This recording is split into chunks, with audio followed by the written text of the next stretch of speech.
Welcome to Pack Talk Podcast, episode 93, Veterans Day 2023. Heroes Among Us, Roger Wright. The President of the United States takes pleasure in presenting the Bronze Star Medal to Roger Gale Wright, Machinist, W1, United States Navy, for service as set forth in the following: for meritorious service while serving with friendly foreign forces engaged in armed conflict against the North Vietnamese and Viet Cong communist aggressors in the Republic of Vietnam from January 1969 to January 1970. As Maintenance Officer in River Division 554, Warrant Officer Wright ensured that each of the division's 10 river patrol boats were operating at peak efficiency and battle readiness at all times. Despite frequent relocations of the division, which required the complete reorganization of the maintenance department, he maintained an available, efficient maintenance crew that never failed to return a boat to patrol status in minimum time. In addition, he served as patrol officer on combat patrols and engaged the enemy on a number of occasions. On the night of 12 November 1969, he was on a patrol in the Gulf of Thailand when heavy automatic weapons fire was received from 2 enemy sampans.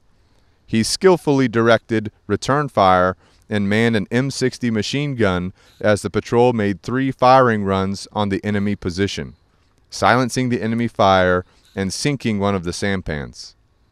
Warrant Officer Wright was also instrumental in the initial training and supervision of Vietnamese sailors assigned as river patrol boat trainees to the division. His performance of duty was in keeping with the highest traditions of the United States Naval Service. The Combat Distinguished Device is authorized. Signed, E.R. Zumwalt, Vice Admiral, U.S. Navy, Commander, U.S. Naval Forces, Vietnam. The Bronze Star Medal is awarded to service members for meritorious service in a combat zone. The Combat V is authorized for acts of valor in combat. The Vietnam War took place from 1955 to 1975 and was a major conflict in the Cold War.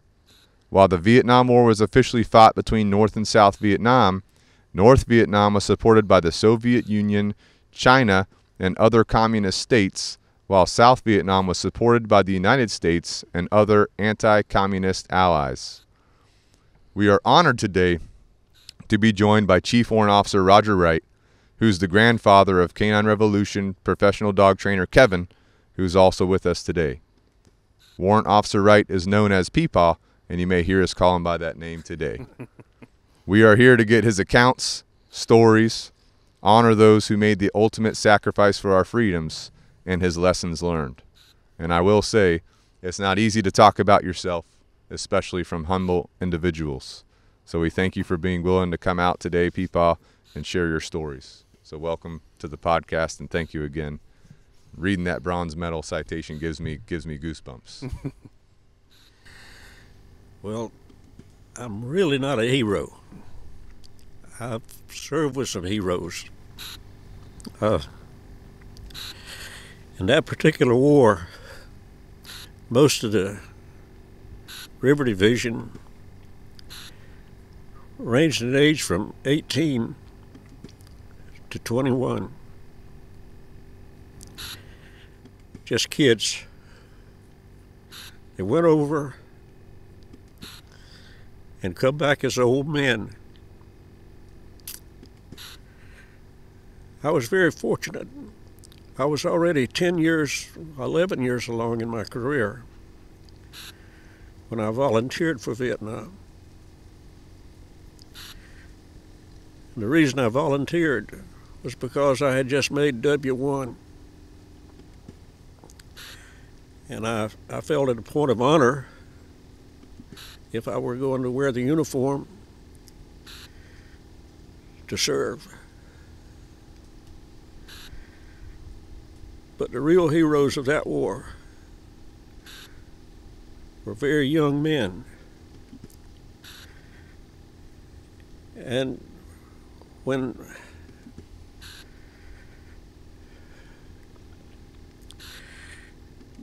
I went to the division, the River Division commander told me that as a warrant officer, I would not be able to go on the river or to take combat patrols. But I had talked to some maintenance officers that were rotating out. Mm-hmm. And they explained a few facts to me. The maintenance force consisted of about 3 men, permanent men. I had a radioman, a yeoman, and an engineman. The rest of the people come from the boats. If a boat got tore up pretty bad, the survivors would be able to work with me to get it back into functioning again.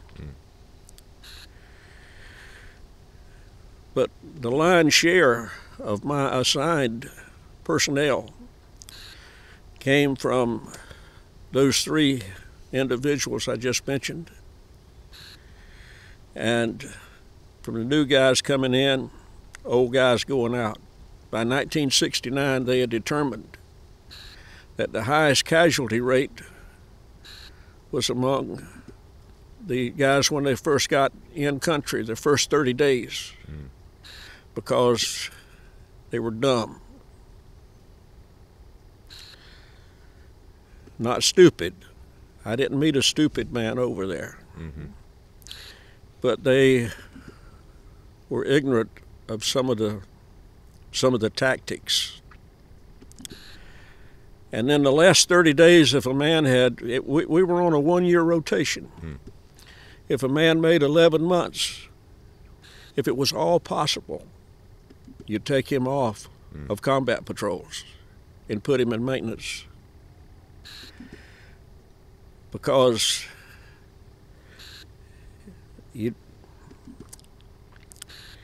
that was a very real consideration. Mm-hmm. I explained to Lieutenant Craig that I would have to qualify on the river and take combat patrols in order to ensure that I would have an effective maintenance force. Because when I was 18 years old, I don't think I would be able to follow any man that I thought would not go where I would go. Mm-hmm. And Ed was a wonderful, wonderful commanding officer. He was a lieutenant in the Navy, Annapolis, from Rag Hat. He had 4 years enlisted, then went to Annapolis. Nice. And I'll never forget the response.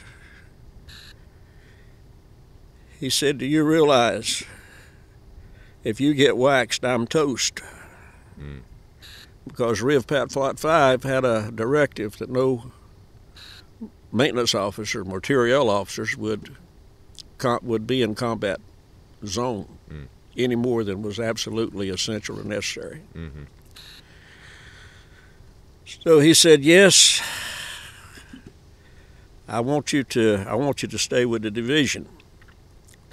So I'll train you. Because if you get waxed, I want to get waxed at the same time. I don't want to have to fill out all them papers." And so Ed Craig trained me on the river. And then when he thought I was able to handle the situation, he turned me loose. I made about 40 combat patrols during the course of the year, which is nothing. We had 19-year-old Ford gunners and boat snipes, boat captains.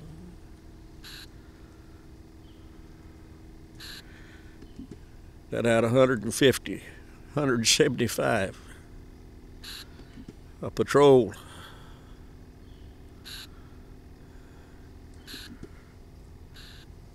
Usually lasted for 24 hours. Mm. During the day, you would you'd run the river, stop in junks, sampans, interdiction, trying to mess up the supply lines. But sometime during that day, you would you'd either already know where you were going, or you would find a place in a canal that would, usually from some pretty good intelligence from the villages where the movement would be. Right. And there was some places over at that time that was an open fire zone. Anything moving in that area, you could light up. No questions, just they were not supposed to be there. Right. And those areas was open because of Agent Orange. Destroy all And the vegetation. this is a partial result of Agent Orange here.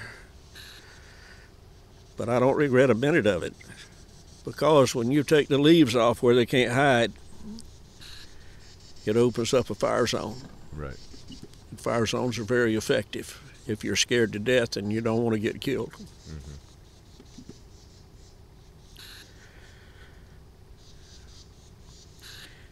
But I only had like 40 combat patrols. And I think about the toughest part of the job I had was when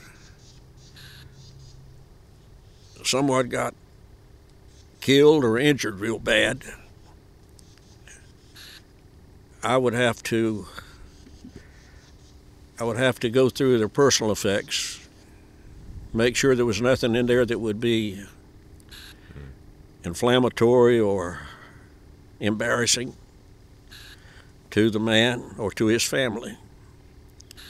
Eliminate all the potential problems I could, and then box up his personal effects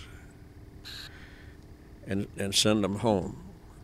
Or if he had been transferred to Japan or to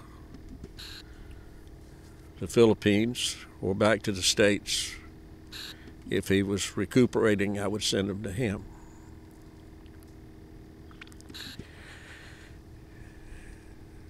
That was the toughest job, especially when you know someone real well. But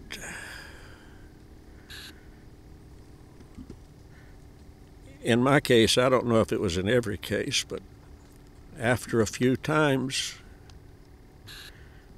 I guess I just didn't care. It didn't bother me anymore. And that's something that really bothers me now, because I was 32, I believe, when I come back from Vietnam.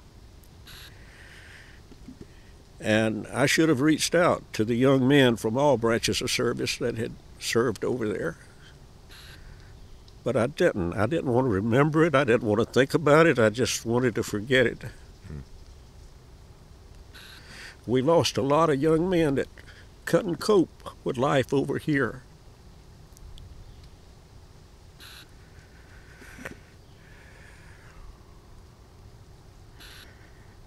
It's definitely a hard transition. That was a different time. I needed help.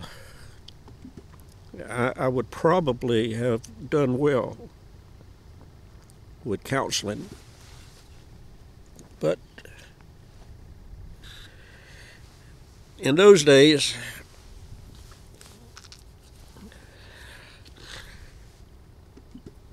John Wayne, the lying bastard, he pretty much ran things. In the military, you didn't show any emotion. You didn't show any pain. You sure didn't show any weakness.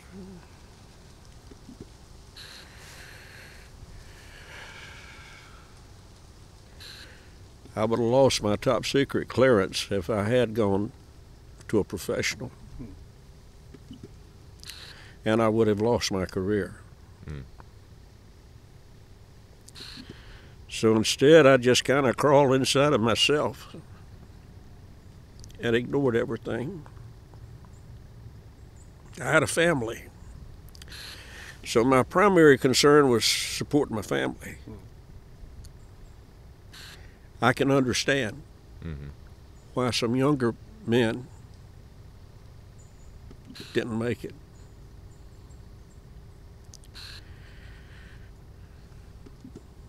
But those were the heroes. The heroes are on the wall. Heroes don't come back.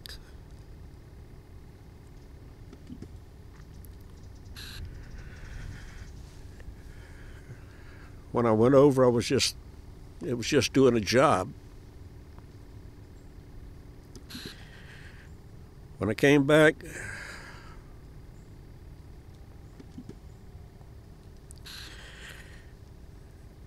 I knew I had to stay busy. I didn't like to think. And so I worked every opportunity I had. I would work a second job or a third job.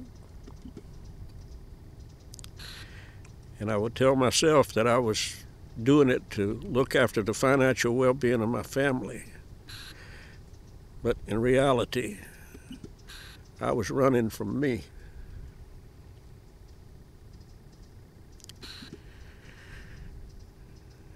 But after I got disabled,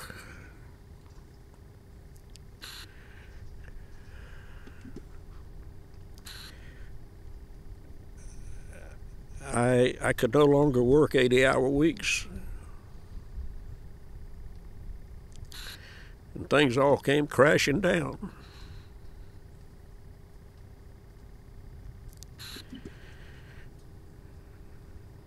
But I met a young man in the Berkeley County Veterans Association that I guess I had known him about 5 years before he realized what was going on. And I really didn't know what was going on. I thought everybody was like that.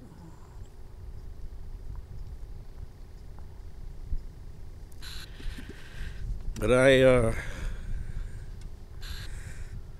did get some help. I got counseling. It helped. That's like 15 years ago.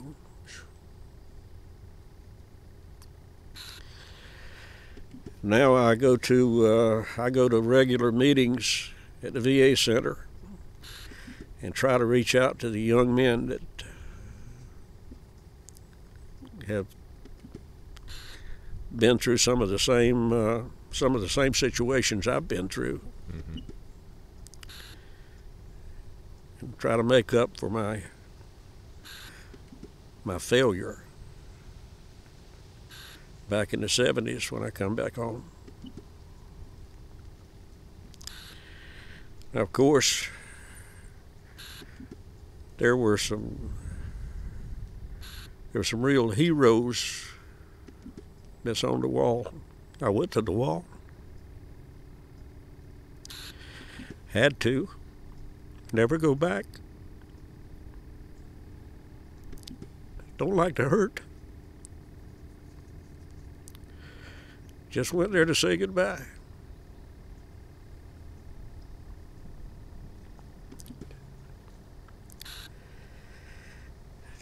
But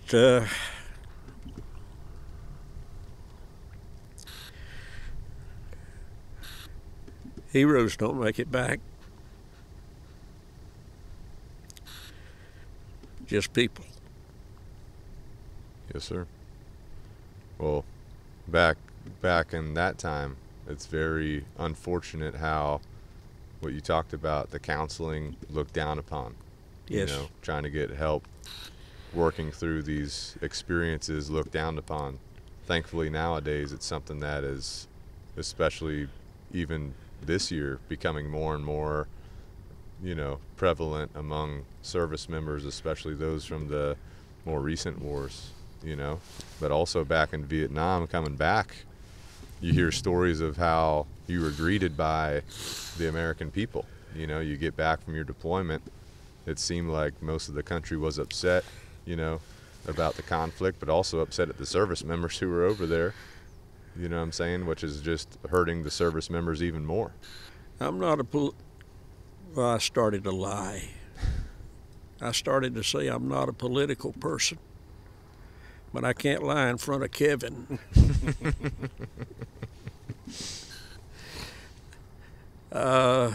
What's so ironic, a man named Bill Clinton,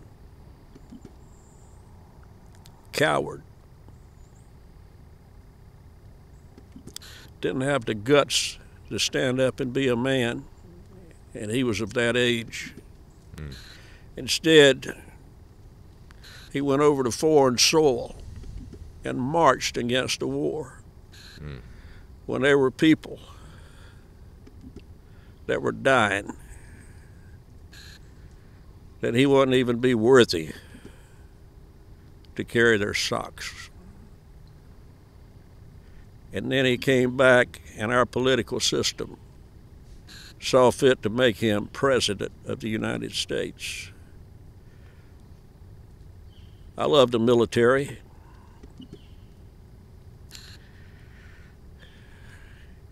And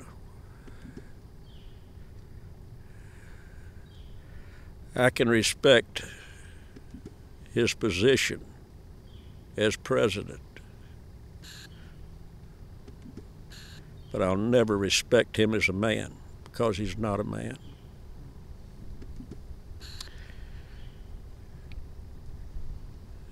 I believe the only reason that he exists is because Jane Fonda would have somebody she could look down on. And Jane Fonda caused more bloodshed than any other human being in that era. Jane Fonda had done what she done in World War II. In World War II and come back here, she would have been hung for treason. No, I don't get political. When you said you volunteered for Vietnam, when you first got over there, what happened? Did you, I don't know if like the river divisions have certain bases that they go to? Well, I went into Saigon, of course. Okay. Na Bay, Vietnam is right close to Saigon, and River Division was there. But when you came into country, you'd be in a receiving area, and you'd have about a week indoctrination, which in my case was a continuing situation. I picked up W1 in June of '68, and then it was non-stop schools from there till I arrived in Vietnam. And that was one of the last schools teaching, re-emphasizing the culture of Vietnam. And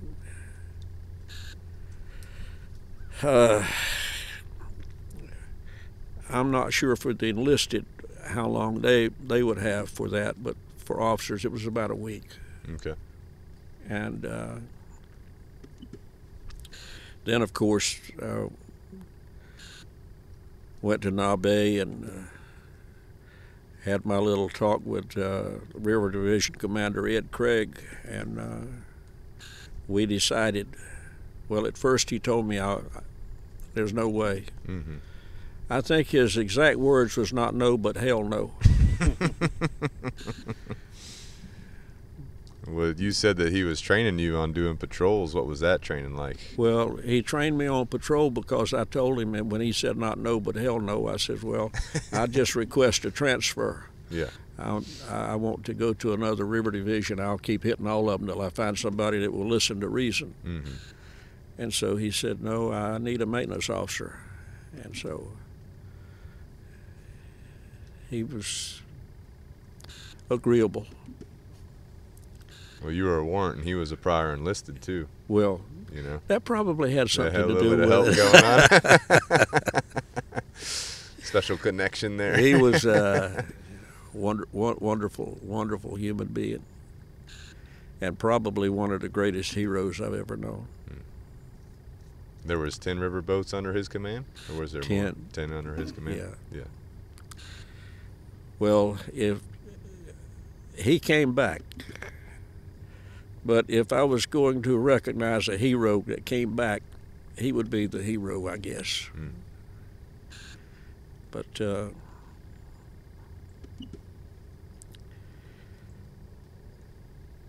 But he said he was going to train you himself. and he did. He did? What was that training like? Well, it's kind of funny because the second day I was over there, he came down to the shop and he says, meet me on the helo pad at 1600. Uh-oh. It's And either I said, trouble or a good thing. I said, what we're going to do? And he said, we're going to get inserted. He said, over by the French Cut, there's been some activity at night, and so we're going to surprise them if there's less than 4. Mm. He said the boats have just been getting sniped at, and we're going to put an end to it. And I said, wonderful. So at that time it was about 1300, 1 o'clock in the afternoon. I went to the armory and I checked out a Thompson submachine gun and a couple of 30-round clips.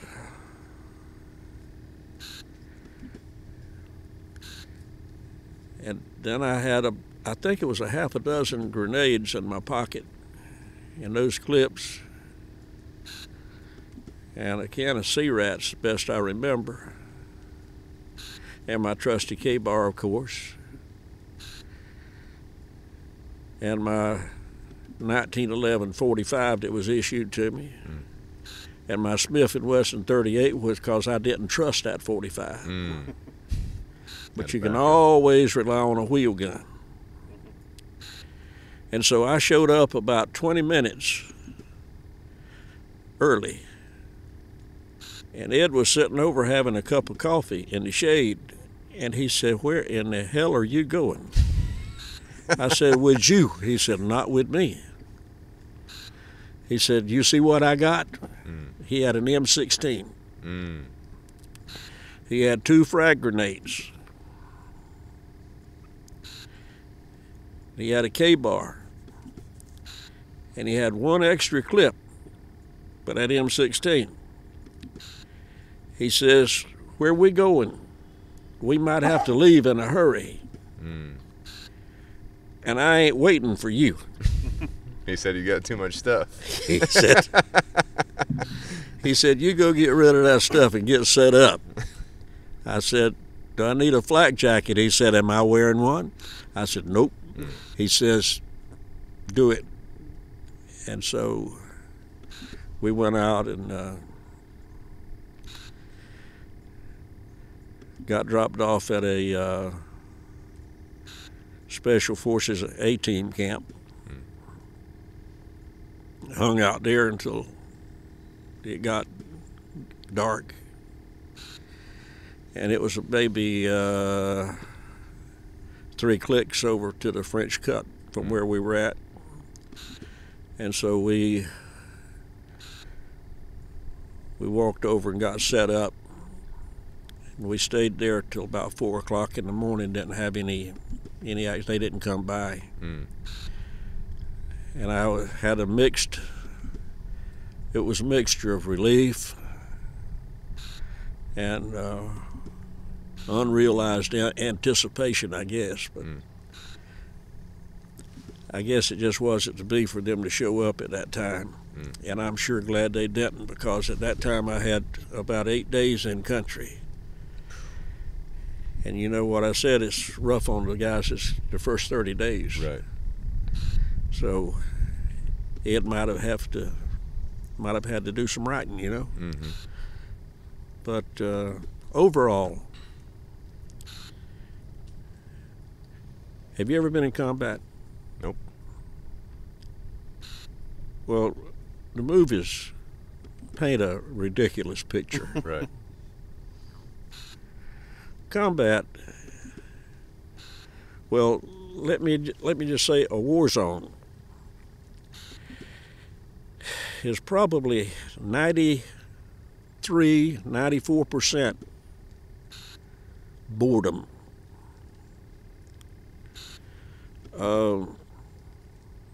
2% fear, 5% panic. A lot of mixed emotions going on at the time. Yeah, and but it's amazing. You know, everybody has little things that they do to. We're still superstitious. Yeah. Even though we don't sit outside the cave and look at the fire, we're still superstitious. And after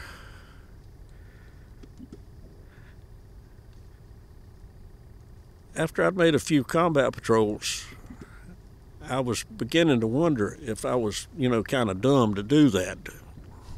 But I was already committed. Can't back out. Everyone's watching you, Warren. And I said, I need some help, you know. So I managed to get hold of a gun belt that Chief Thompson was wearing. He was with the unit before I got there. He had already been waxed in a firefight, and his gun belt had took an AK-47 round. Right. It was a leather gun belt made by the Vietnamese. You know, it wasn't official or anything, but it was for a 45, and it had nice little ammo slots where you could put your ammo and look like a cowboy. Right. But it had that nasty bullet hole right through it. And so I got a hold of that. And I made sure I wore it on every combat patrol I'd go on, because the odds of a belt getting hit twice goes down considerably. Right. And I picked up a helmet that it looked like a 30 caliber round had gone through it. And I took a hammer, and on the one side there was some metal that had been pushed in, and I didn't want to stick that in my scalp. Right. So I worked on that, but I left the metal on the other side where the exit hole was. Right. Because the odds of a helmet getting hit twice goes down. Right. And then I think I had about 6 months in country when a helicopter crashed. And the helicopter driver was not going to be needing them boots anymore, and mine had my toes leaking out of them, so it was the same size as my boots. I swapped boots with him. You were collecting a lot of items. Hey. But when you'd get over and you'd set up an ambush, you've already been on the river 12 hours. You're tired, you're exhausted. So you have a starlight scope, and if you get in a place that's reasonably well protected, you'd maybe let a couple of the guys go to sleep, and a couple would stand watch, and they'd wake you up if anything happened, you know, and you could rotate every couple hours or so. And Vietnam is known to be a very warm climate, but in the monsoon season at night, That rain's like ice water. Mm. And that was the caveat. When I got a chance to take a nap, I'd zip myself up in a body bag. The odds of already being sacked up goes down considerably, you know. So you had lowered your percentage pretty well. I felt safe. Absolutely. Well, what was it like, you know, that first patrol you went on with, I think you said his name was Ed, Lieutenant Greg, going through the jungle? What was that like? Was that your first time going through the jungle? Yeah, well, yes, but that wasn't too bad because I was raised up in North Carolina. Okay. And there's some places in the green swamp that make Vietnam look like a picnic. You know? Good to know.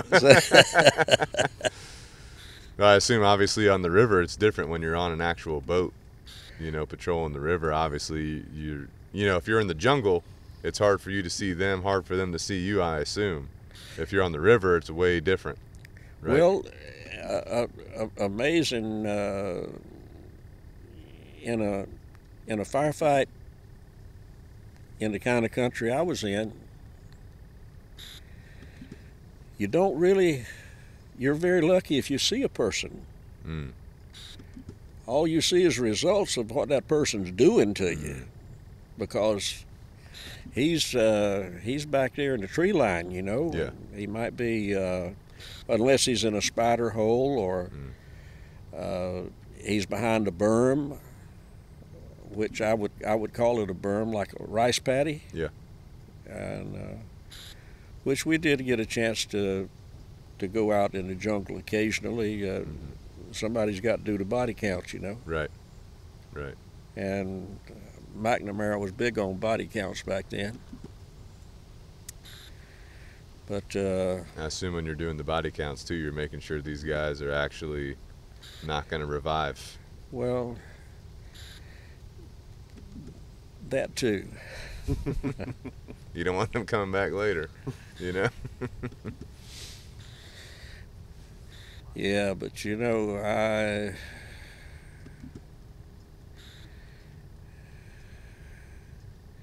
they still come back.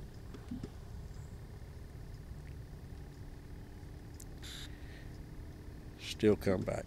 Mm-hmm.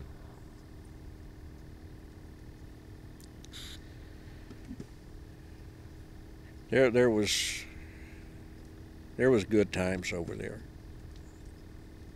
and there was bad times. And when it was bad, it was real bad. Right. But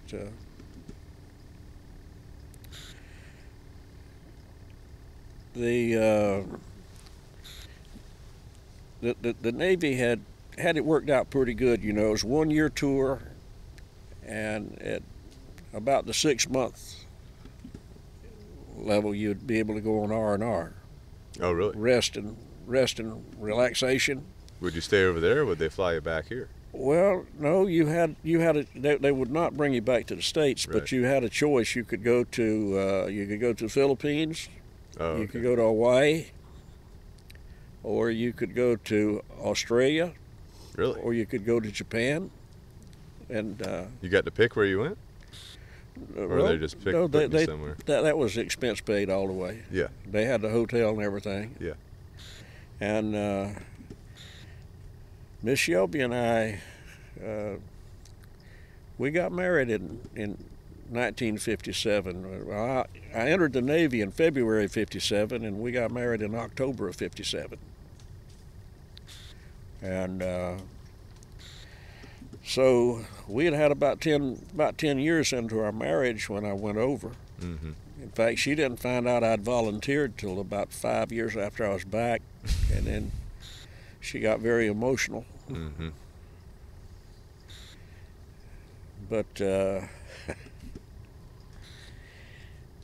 I wrote her a letter. I said, you know, I said, I'm thinking about taking R&R and going to Japan because they got some nice suits over there. You know, handmade suits and at a very, very good price. And she wrote me back and said, if you don't meet me in Hawaii, The only suit you're going to need, a carpenter could build it for you. I hope you kept that letter. Hey, we went to Hawaii for the R&R. Still a good place. Yeah. How long did the R&R end up being? Was it like a week? A week? It was a week. Yeah.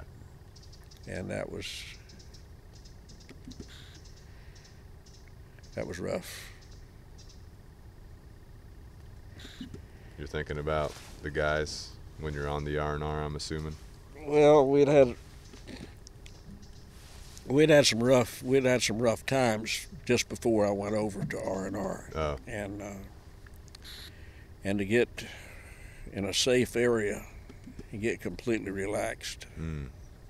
Takes your edge off. I much rather have went back to the States than to go back over there. But, you know, duty calls. Yeah.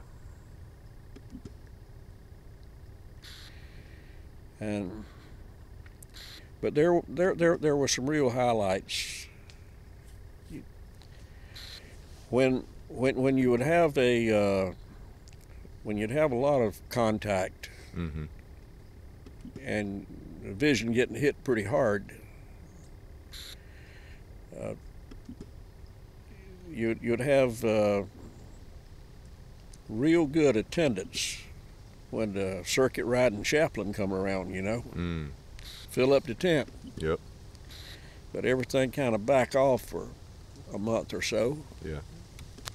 It was about like a Baptist church in that tent when the people would go that didn't have anything else to do. You know? Yeah. Oh yeah.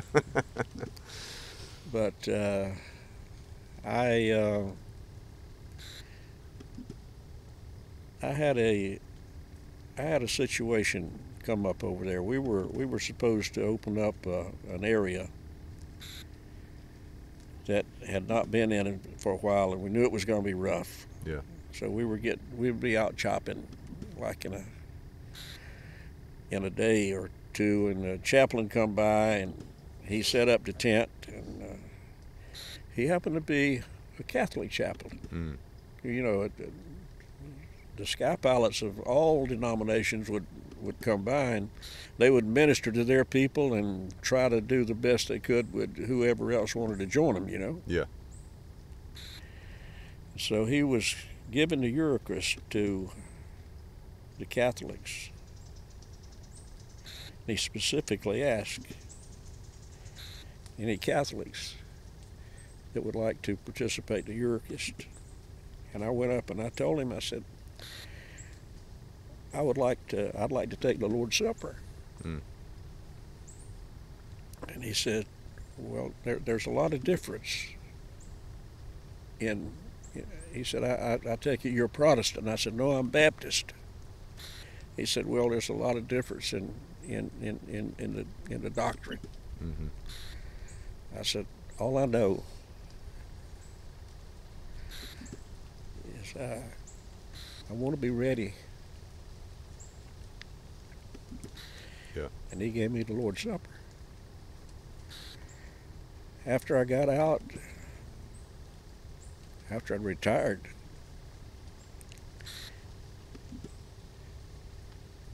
studying the ministry, I realized he committed a sin for me. He wasn't supposed to do that for a Baptist? He wasn't supposed to do that for anybody that wasn't a Catholic. Because the teachings of the Catholic Church is that the bread and the wine both literally turn into the body of Christ once you ingest it into your body. And we, of course, it's in remembrance of Jesus. Right. It's holy, but it's just a wafer. Yeah. And it's just, well, for Baptist, it's grape juice. Yeah. But So that was a big deal, but he was looking out for you. Or he had the higher purpose in mind. I will see him in heaven. Yeah. I know that.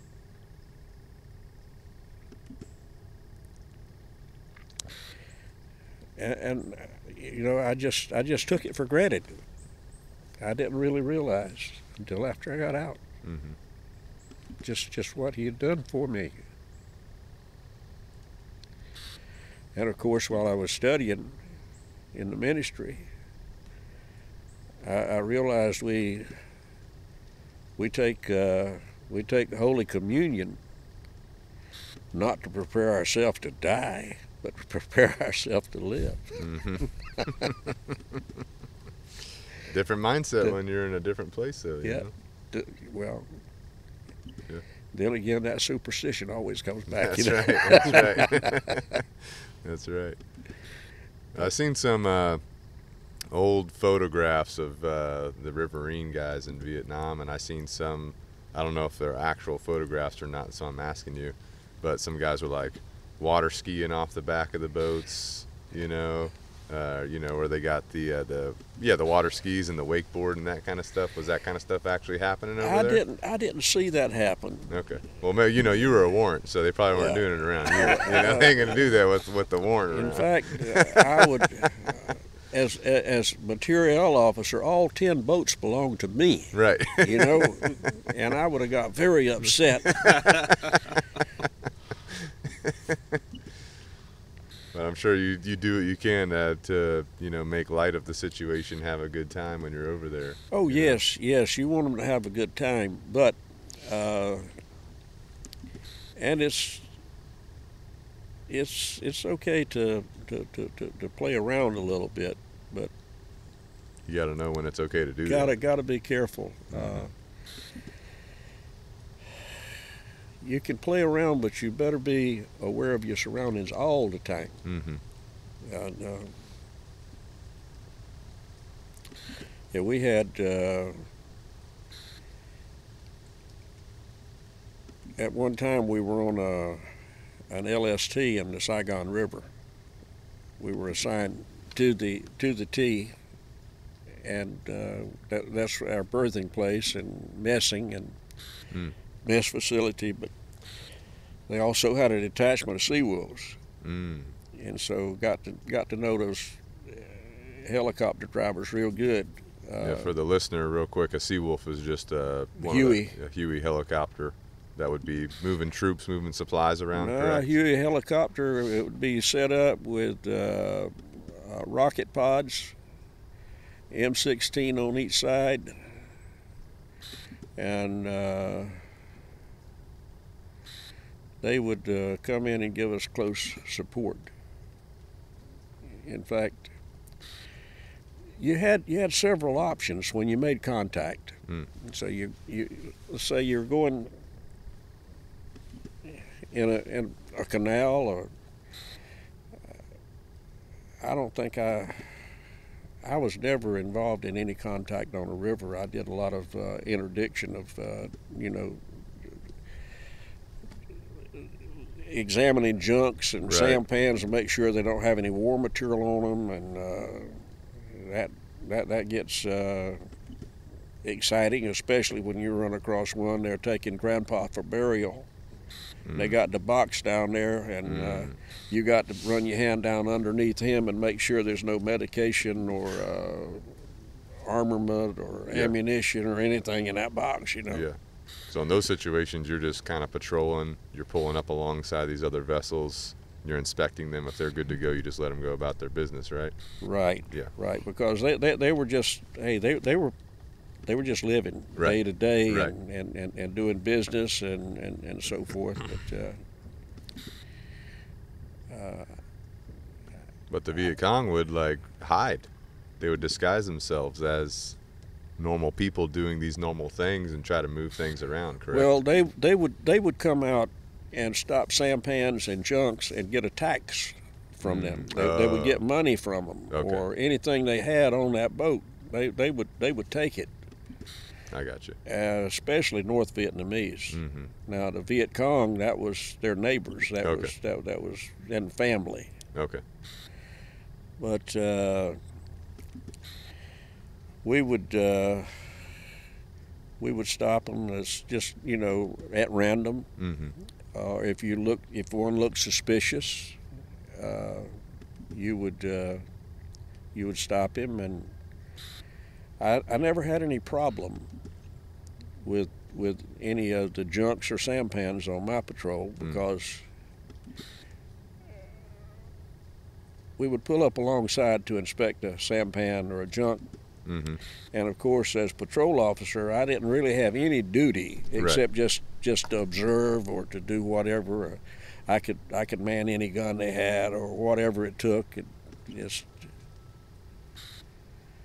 So I had a routine where we would. Now, you know, according to Geneva Conventions, you cannot use shotguns in war. Oh, really? No, but we had riot guns. Okay. It was a 12-gauge Stevens pump. Riot gun. So, but not a shotgun. Have it alternate rounds, double alt buck, flechette, double alt buck, flechette, Mm-hmm. and you know, so you're pretty well ready to go hunting for anything, you know. Mm-hmm. Mm-hmm. Only I'd make sure always that there was not one in the tube when we pull up alongside the junk, so I could rack it. Oh yeah. Yeah. That got their attention. Yeah. Nobody never done nothing, you know. They just come on in and search it. We're okay, you know. Mm-hmm. It's the one language everybody speaks, you know. Yeah. Everybody knows what the rack of a gun means. That's right. Did you pass that along to your fellow Riverine guys? You know, hey, do this when you pull up. They'll be very compliant, you know. Well, yes, there was when my when our new River Division commander come in, when Ed got relieved to go back home. He'd done a heck of a job. He was a great guy. But we got an old boy from Virginia, and so he fancied himself as a redneck, and he thought I was a redneck too. So he wanted me to show him around Na Bay. We were over at we went over to the officers' mess to get some lunch, and then he wanted to walk through the market area, right by a canal, and it was nice. And so we were walking along, and two Army guys come by in a Jeep, in a Green Beret, and he says, "Bet them guys have really seen some action." I said, "You want me to see if they have?" He said, "How, you gonna ask them?" I said, "No." And I had a beverage can in my hand. It was empty, and I flipped it in the back of that Jeep. One other Jeep went through two stalls into the canal. I said, "Them guys been through hell." Yeah. You know. Yeah. They had that quick response time. No hesitation. You know? Right. They thought somebody dropped a grenade in that Jeep. That brings up, you know, how the Army and Navy always, you know, we have healthy competition. Oh, you know what I'm saying? I'm sure you guys are messing with. He's a lieutenant. He's got a lot to lose, you know. He grabbed me by the arm and jerked me down the alley and said, "Let's get out of here," you know. I said, "Why?" I said, "You want to let's go talk to them? We'll help them out of there, and we'll find out where all they had." No, you're crazy. We don't. Sounds like another good guy. You took him under your wing. Yeah, he was good people. Was he prior enlisted, or was he OCS or something? I didn't get to know him that well. I just know he was a Navy lieutenant. Yeah. And good people. Yeah. What was some of the, you know, being maintenance officer, taking care of these boats, bringing them up to operational readiness, you know, which is obviously a big thing across all military services. They got that chart, you know, in their briefings. Is it red? Is it green? What's the status? You know. But you know, what were some of the major repairs that had to be done to these boats? Was it engines? Was it holes in the side? Bowl bushings. It had jacuzzi pumps. And are you familiar with jacuzzi pump drive? No. All right, I had 6 V53 diesel engine, 2 of them, Oh, two. mounted to jacuzzi pump, and that would, just take a suction of water and blow it out the back like a jet. Yep. And so you're riding on that water that's being blasted back there.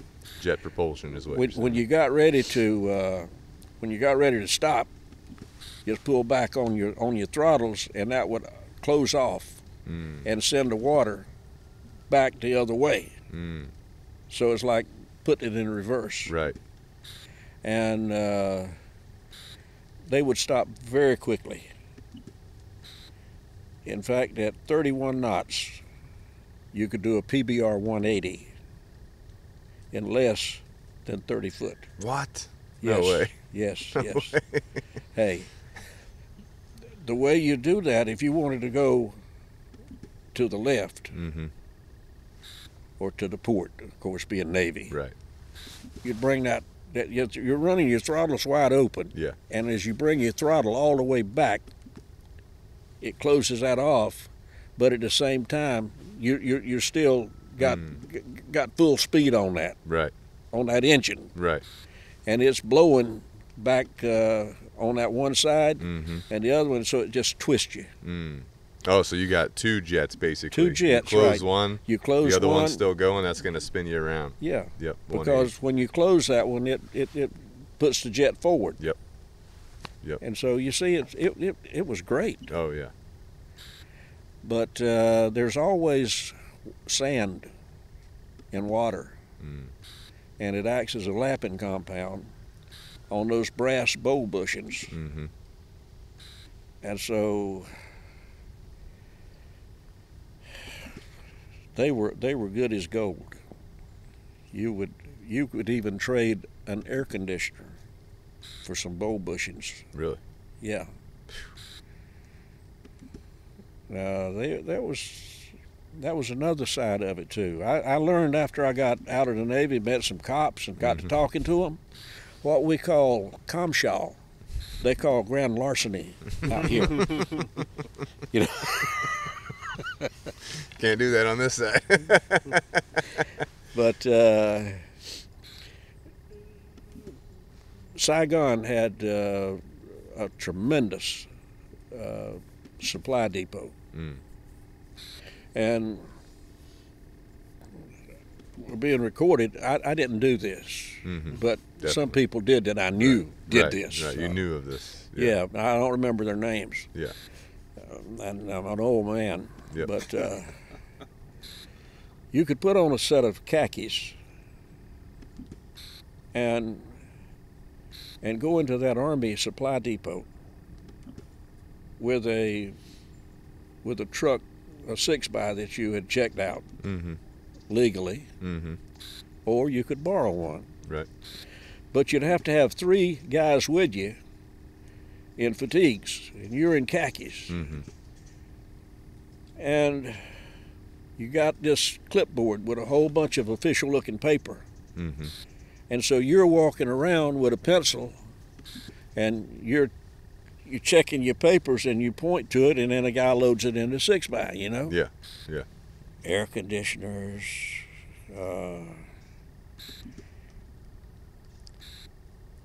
various tents and cots, boots, just about anything that you could, Yeah.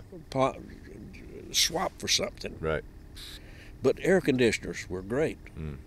110. Oh, also, you would need a small generator to run your air conditioner.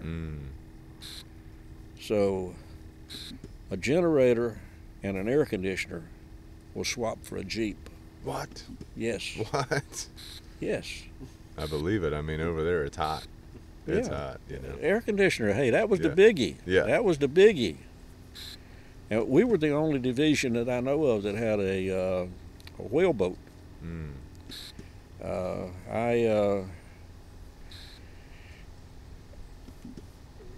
Well, actually, it was a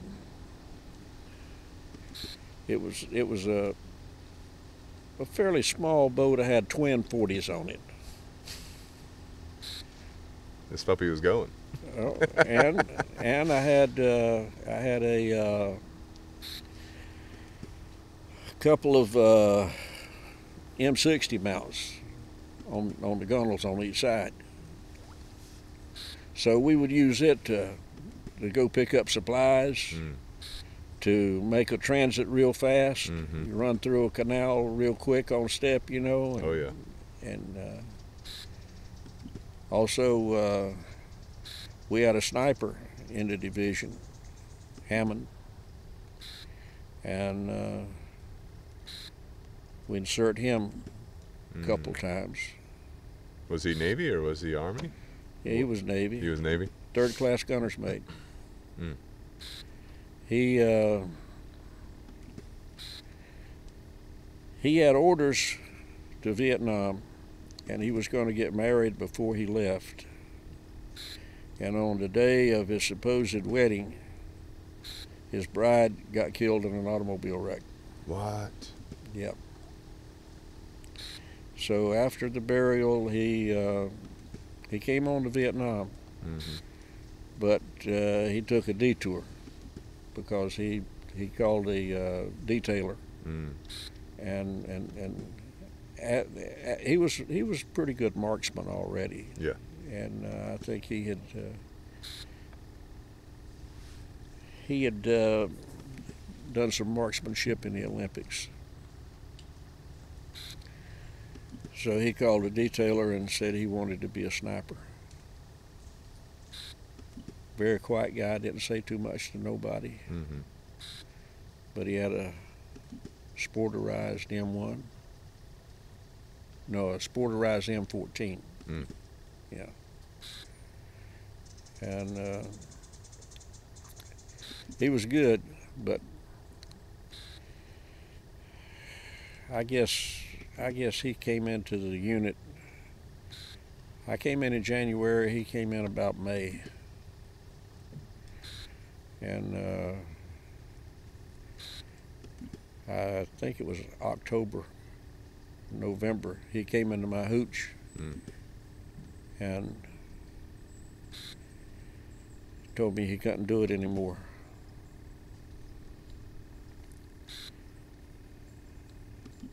Said he couldn't kill no more. And so he'd done a good job. Yeah. Ed was still there. Talked to Ed. And he fixed it up where he could go home. Not hurt his career at all. Just Right. You know. Right. Take care of him. He was a good guy. Yeah. Yeah. But that's brings back a lot of memories just talking to you guys. Yeah. We appreciate you talking about it for sure. We know it's not easy. Well, I wouldn't do it for nobody but Kevin, you know. We know. We know. Have we covered the things that you? Yeah. Whatever. Well, yeah. Unless there's other stories that you'd like to share or other things you'd like to talk about, or Kevin, if you have any questions. I mean, I know you said you grew up North Carolina, swamp and all that. What was that like, you know? Well, it was really, really interesting. My dad was a farmer and a mechanic and an avid sportsman. He really loved fishing and hunting.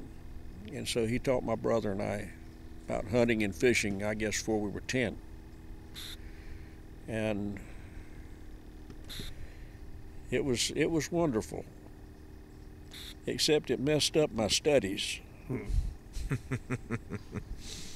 Hey, you were studying the outdoors. Well, you know? Fishing is still a priority for people. 9th, 10th, and 11th grade, I had to go to summer school. In fact, I graduated from high school in June of '55 instead of May with the rest of them, you know, because I had to go through summer school and make up enough points to get out. But that's what fishing will do to you. And well, 9th and 10th grade, it was fishing and hunting. 11th and 12th, it was cars and women. Typical teenage boy. No, they weren't women. They were girls, but they thought they were women. Yeah. Oh yeah. Oh yeah. Well, that's cool. So going from there, you know, how did you end up in the Navy? I know you were in the Navy well before you actually went to Vietnam. Well, what made you get in the Navy? I had a lot of different jobs. Well, I did a lot of different jobs when I was a kid, but mostly I enjoyed working with my dad. As he was a mechanic, I was his helper. And after when I was 16, got my first car, and What kind of car was it? well, my first car was a 49 Chevy, Okay. and Still got Chevys today. yeah, Must be good vehicles. yeah, it was interesting. But and then I had a 49 Ford and a 50 Ford and a 40 Chevy, and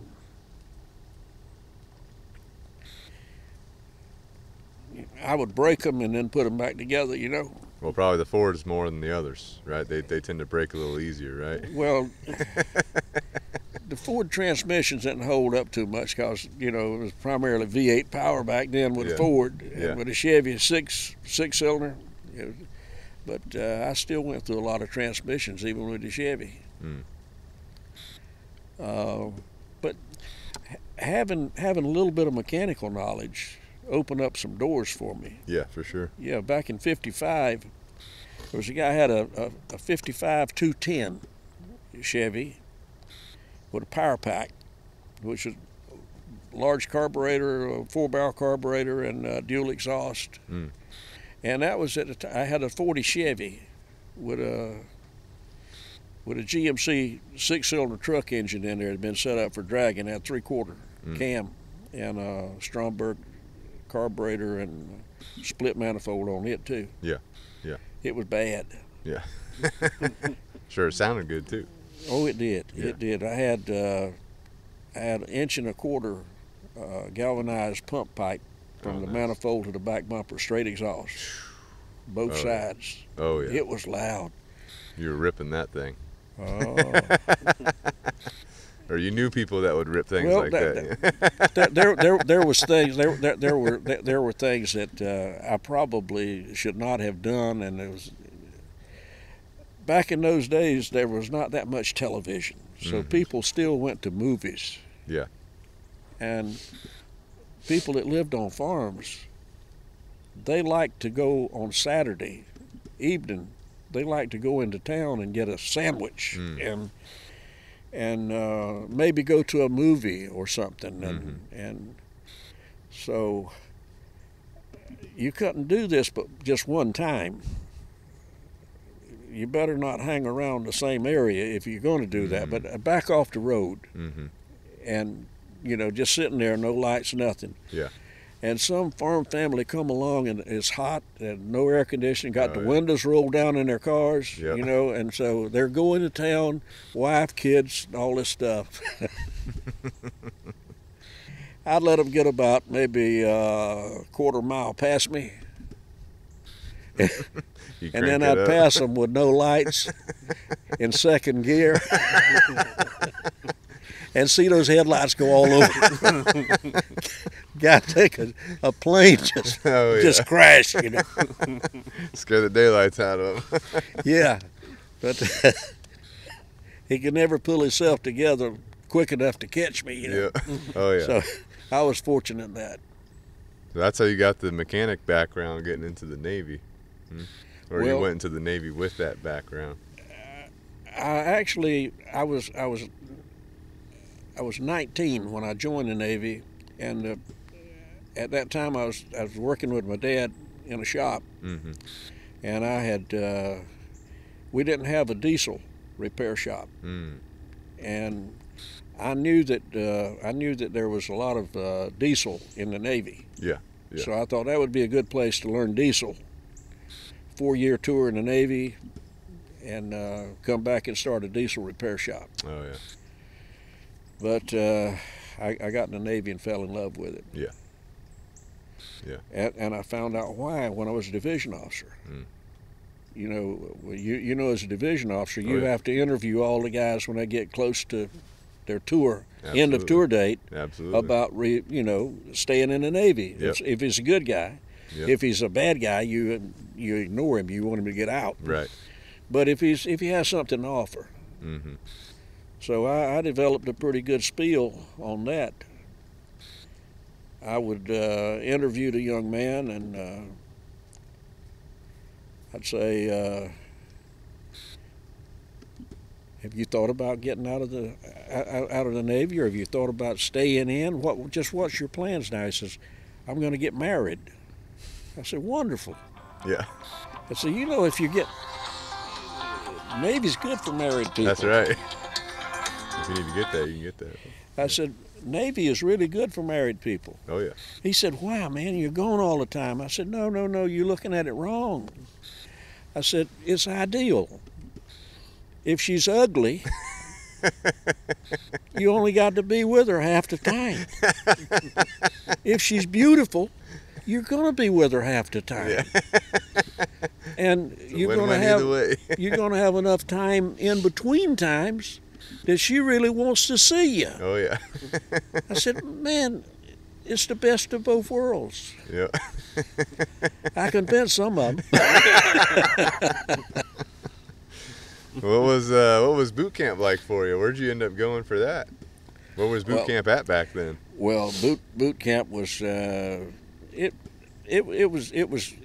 was good, but it was also demanding, because it was a different world then, and the boot camp commander, he could be a tyrant if he wanted to, and they would applaud him all the way to the bureau. And I've always had sort of a humorous outlook on some things. So H.E. Valentine, first class gunner's mate, was the recruit commander of Company 60, Great Lakes, Illinois, January of 1957, when I arrived there. We were his last company. He was going to be going back to the fleet. And he said, you're going to be a color company. I'm going to go out with a bang. You're going to be a color company. Well, so what's a color company? He said, you get flags for doing stuff good. And so the more flags you get, he said, you're the color company if you've got the most flags. Oh yeah. So, well, that's great. And he says, so the way we do that, you have to study real hard and make good grades, and we get flags. And I said, okay, that makes sense. And then every group has got a sea lawyer. This one guy says, well, how about if we don't want to study hard? He says, I fixed that. And he reached over and unplugged the radio, because we didn't have TV. We had a radio in the barracks that you could come into and listen to the radio if you could decide who wanted to hear what. But he unplugged it. He says, we'll plug it back in when you get the first flag. That gives you some incentive. And this kid, I'll never forget him. His name was Anderson. He would make a good lawyer. He says, you can't do that.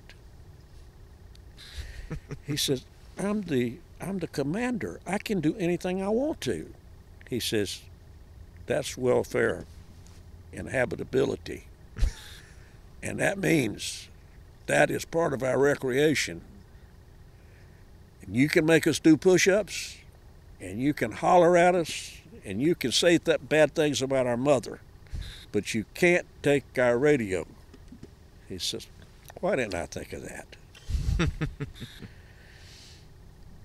He said, take the back off of it.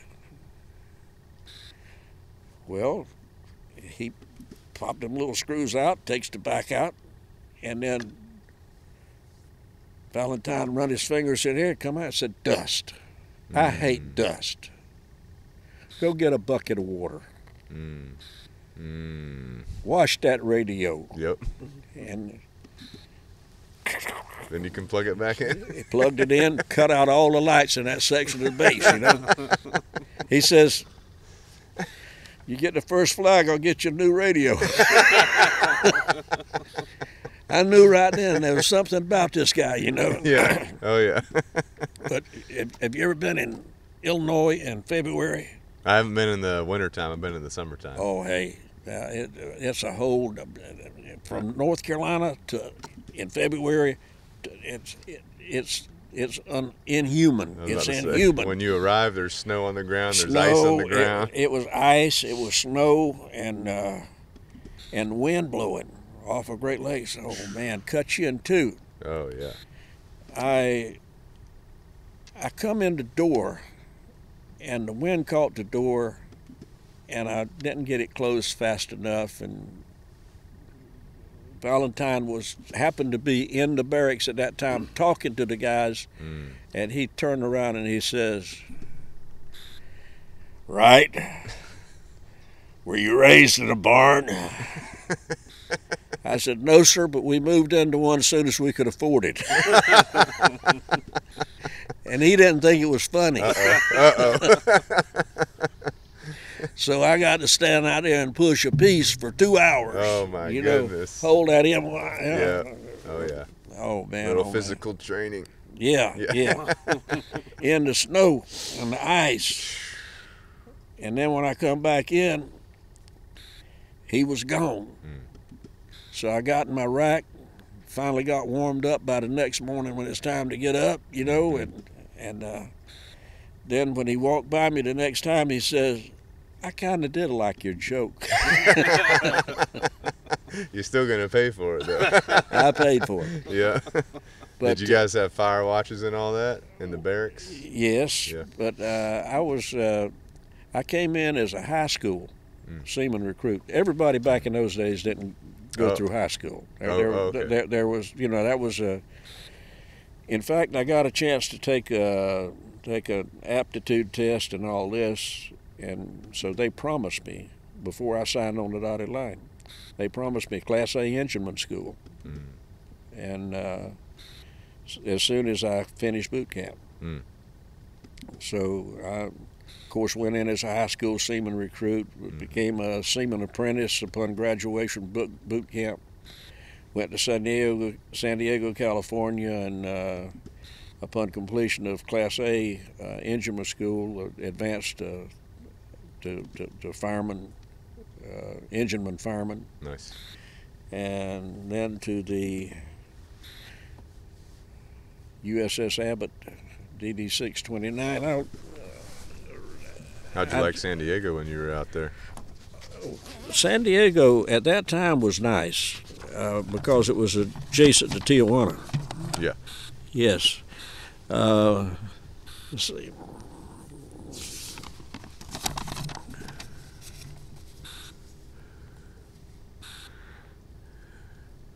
Yeah, July to September of 57, I was in Engineman A school and advanced to E3.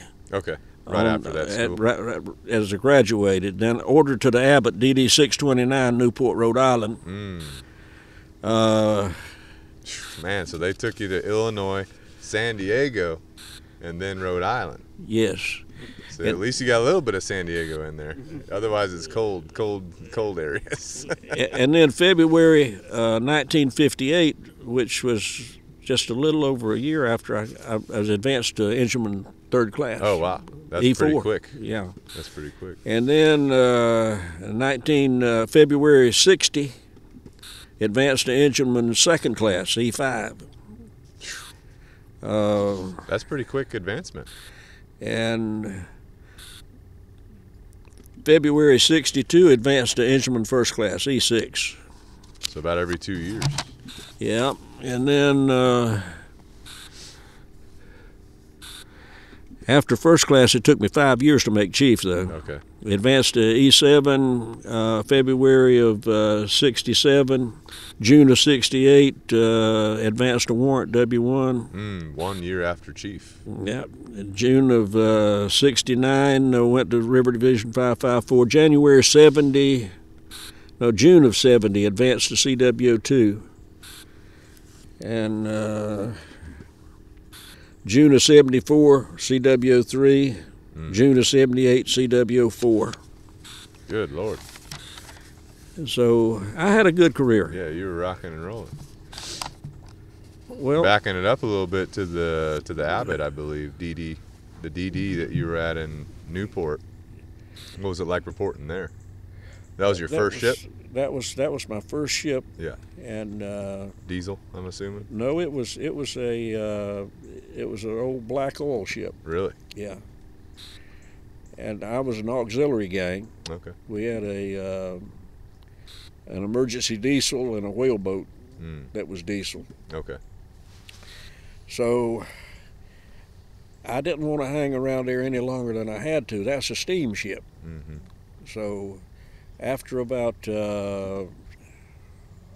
almost 2 years, I was talking to a guy on the tender, and they needed an engineman to set up a governor repair shop, governor and injector shop. Mm-hmm.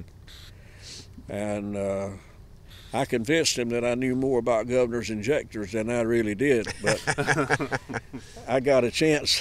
You fake it till you make it, you know. Yeah, hey. So that was the Arcadia, and then when I had about 3.5 years in, I believe, I re-enlisted early because I found out that I loved the Navy, and right. I wanted to stay with it. Right. So I enlisted for Class C Packard Diesel School because they have mine sweeps in Charleston. Really? Yes. I didn't know that. MSOs. Yeah. And Packard Diesel at that time was a very difficult. It was a cantankerous engine, and so I got a Packard Diesel code number, and thought I would move along within a year to an MSO, but it actually took me about 2.5 years before I got to Charleston with the MSO, because I kept putting in requests, but a personnel officer told me, he says, it ain't gonna work that way. And I said, what do you mean? He said, well, Deslant likes to hold on to its people, and they don't want you to go to Mineland. I said, but I got a Packard Diesel code number. He said, so? Tricks didn't work on him. I said, I shipped over to get that. He says, so? I said, okay. And at that time I was on the Mills DER 383, which was a diesel propelled ship. Okay. But it was in Newport, Rhode Island. And I wanted to get down south because Miss Shelby didn't love the Navy quite as much as I did, and get her close home, you know. Yeah, oh yeah. But that little DER, that was something else. It was Dew Line Picket Patrol. You familiar with Dew Line Picket Patrol? All right. Way back in the day, they were worried about missiles coming over. Right. And so they would come from a place called Russia, which would come across the North Sea. Right. So we were in the North Sea with our radar ship, monitoring all the stuff that's taking place out there. And you know it gets cold out there too. Oh yeah. And there's a lot of ice in the water. Oh yeah. And they even got big islands that is made out of ice. I think they call them icebergs. But that was an interesting ship, because theoretically you were supposed to be in port 30 days and then out at sea for 90 days. and that's good. Mm-hmm. Except these are World War II ships. Right. And if the guy that's supposed to relieve you breaks down, you there for You're another out there. 90 days. You're out there, yeah. And that happened a lot. Oh, yeah.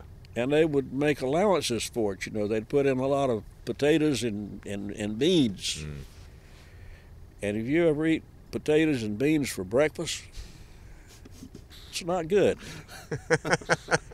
Not after you eat it as many times as y'all did. No. And hot dogs, they were big on hot dogs, but the hot dogs were made out of cardboard, I think. It was not tasty food. Something about that DOD food, you know, something about it. But I devised a way to, I think, yeah, I picked up. I was on the mills when I picked up E6. Mm. But I devised a plan that I would be able to get off of the mills early. Mm-hmm. Because at that time I'd been on there about, I think, close to 3 years. Yeah. And it was one of those deals I'd promised Shelby we would be going to Charleston, and we haven't got to Charleston yet. And she kept reminding me. Mm-hmm. So I decided that I would convince the captain that I was crazy, and I could get off. And then when they sent me in to talk to a shrink, I would convince him I was not crazy, and I did that to get off of that ship, and I just want another ship. I want to go to Charleston. Mm-hmm. And we would laugh and have a ball about that. Yeah. We got a new skipper aboard. Mm-hmm. He's been aboard about 3-4 weeks. And I put my plan into motion by first following the chief around, the engineman chief. I followed him from one space to another, and I'd sit down on his parts box and look at him, you know. And then finally he asked me, what was I following him for? And I said, I don't know. And then I left, you know. And I thought I'd get his attention. So it was after a meal of potatoes and beans, I think, evening meal, I'm out on the fantail, just observing things, looking around. And the captain comes back. It's his ship. He's a lieutenant commander, and he's very proud of his ship. And he walks back there, and he walks back to the fantail, and he looks over down where the screws is kicking up the water. And he comes walking back up, and I thought, now's my chance, you know, and I yell, hey, you. You don't say hey, you to the captain. He said, yes. I said, you're stomping down my collards over there. He took his heel, kicked the deck a couple times. He said, they ain't going to grow too good on this metal nohow. And while we're on the subject, you got to get rid of that corn you got planted up down on the forecastle. And I thought, man, he's sicker than I am, you know. He knows how to play the game. Yeah, but well, you know, going from E6 to E7 is a pretty big deal, you know, especially in the Navy. Are you able to? I know that there's a lot that happens that those that are not in the chief's mess are not supposed to know about. Well, you know what I'm talking about. At that time, that was Cive Chauvet rotation, Mm-hmm. and there was still a lot of guys in from World War II. Mm. So there was abundance of chief enginemen that had been appointed chief, and some of them wanted to stay for 30 years. Yeah. Which during that's the first time I took the test. A yeoman buddy of mine said that I aced it, but I didn't have enough time and grade. Didn't have enough sea duty, because they're looking on guys that's 16, 17 years at sea make chief. Yeah. Yeah. And I come up too fast. Yeah. So also they would your shore duty depended on how much time you had at sea in grade. Now, as a third class or a second class, I could have had shore duty at any time along there, but I wound up at seagoing ships for 9 years before I got my first shore tour. Right. And then I had to threaten them that I would go to the Air Force to get that. Yes. Yeah. That's a whole nother story. Yeah. But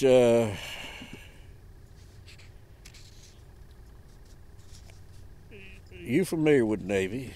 Yep. I really thought I pulled a good one on the Navy, though, after I talked to the personnel officer, and he told me, no, you don't get out of Desland. I said, hey, how can I get to Charleston? He says, how about Norfolk? I said, hey, Norfolk's not bad. He said, I got a deal for you. I said, what's that? He said, USS English. It's over in the mid now, but I can get you on there. I said, hey, that's great. English, yeah, it'd be, well, still a can, but I'm getting closer to Charleston anyway. Yeah. So I put in a chit, got it passed all the way up, got it approved by the Bureau, got orders to the English.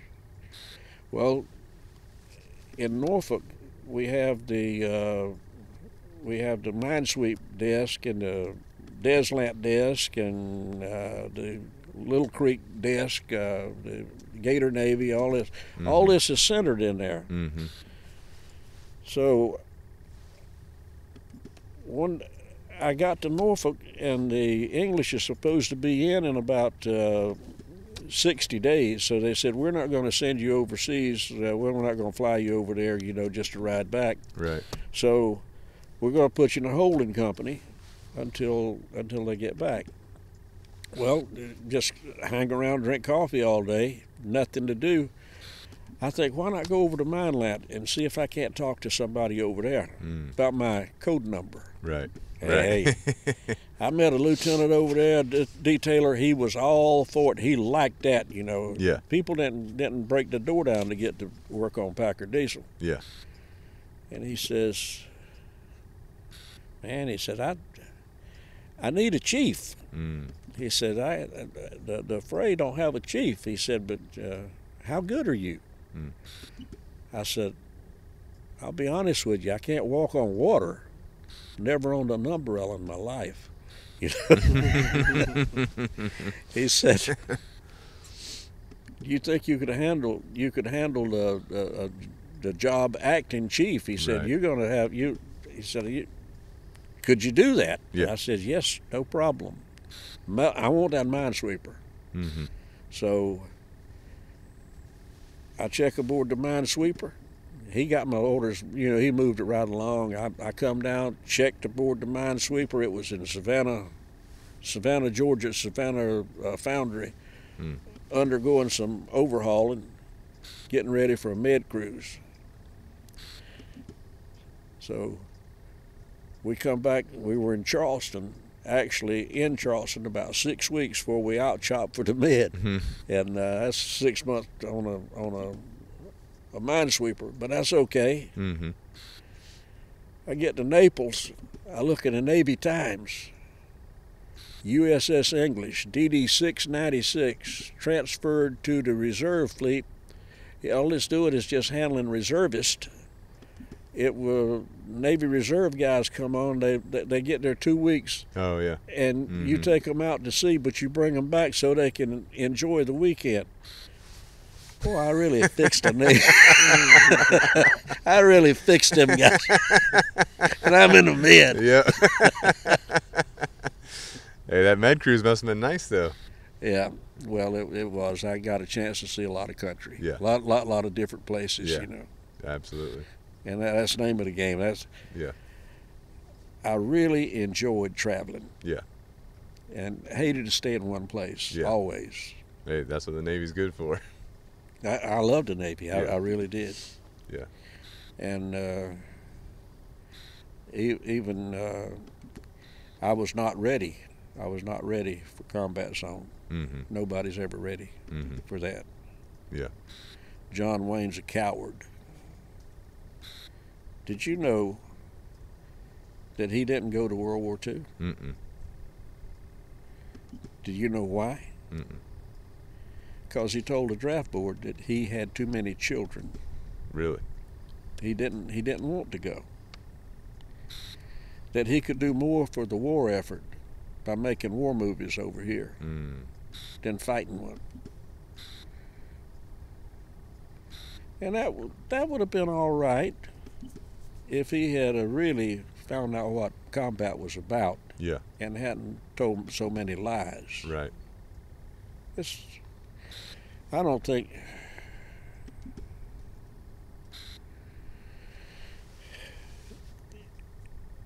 If you were to do an actual combat movie, what you would have to do is have a sense of smell. You'd have to have loud noises and total chaos. And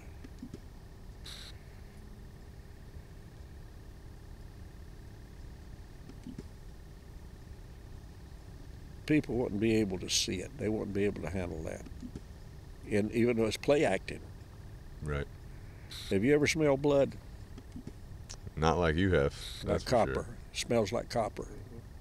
It gets like the scent of it gets in the roof of your mouth. And when body parts start to deteriorate, that's the worst smell.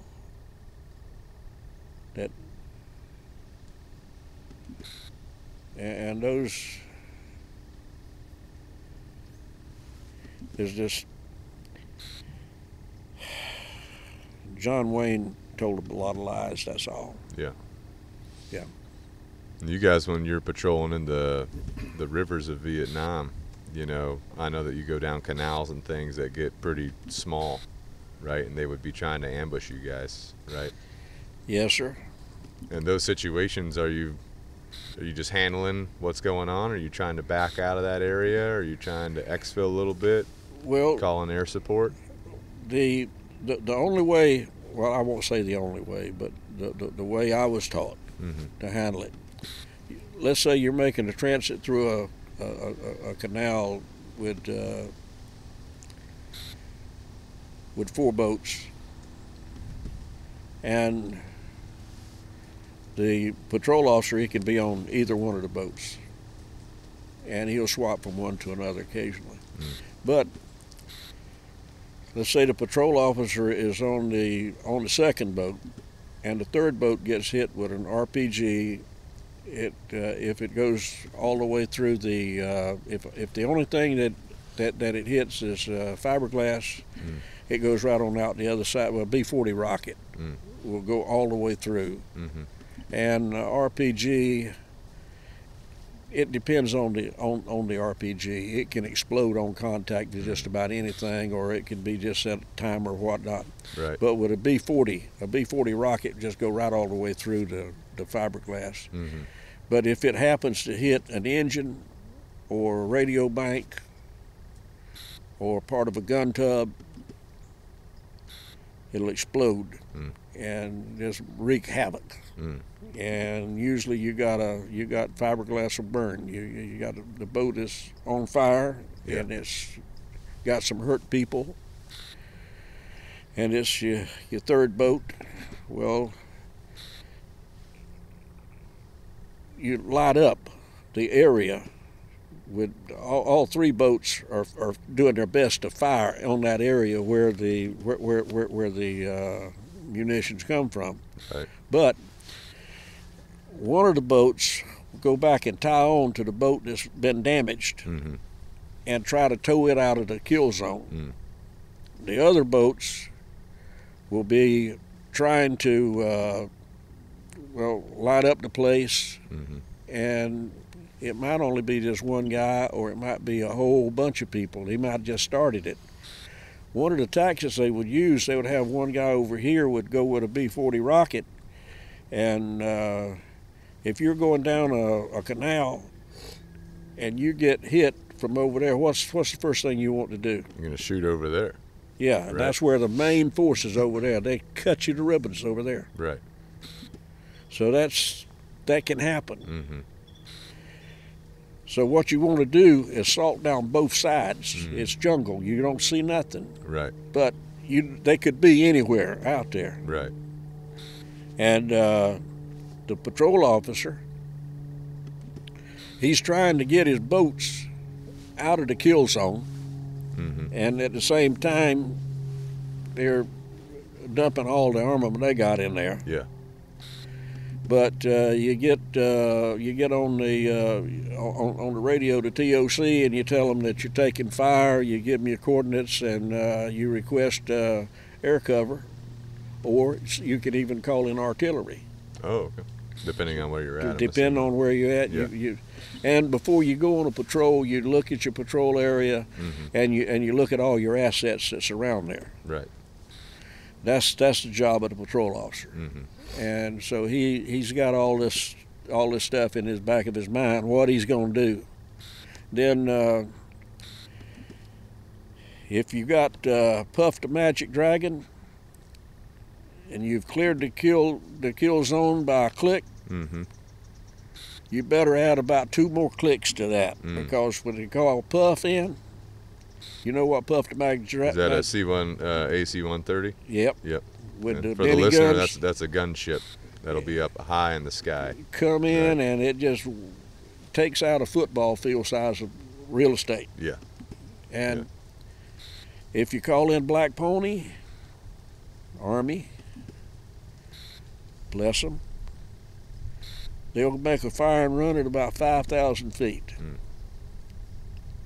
Again, you need to add another extra click there because Mhm. you don't want to be one of the casualties, you know. Yeah. Yeah. But you call in Seawolf, they come in at treetop level Mm-hmm. because they're Navy. Yep. And it's Navy getting hit. Yep. And that always counts. Mm-hmm. And they'll wax it down. They got rockets, they got M60s. And when they come in, you can come right on back up in there and get a ringside seat and help them out. Mm. You work together. Yeah. Yeah. And once you get the fire suppressed, you got your wounded, you're taking best care of them you can, and Mm-hmm. the Seawolf will come by and the M60 gunners will jump off on a PBR and you load up the guys that's going to make it, Mm-hmm. and you get them some help. Yeah. But that's one of the toughest jobs that the patrol officer's got to do. Mm-hmm. He determines who goes and when. Because there's limited capacity on those helicopters, right? You might have to get 2 or 3 choppers in there, but you know it depends on the situation. Mm-hmm. But they would actually drop their gunners off to haul bodies back, you know, or Yeah.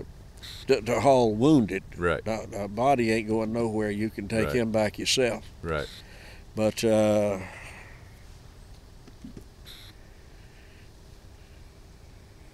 they would they're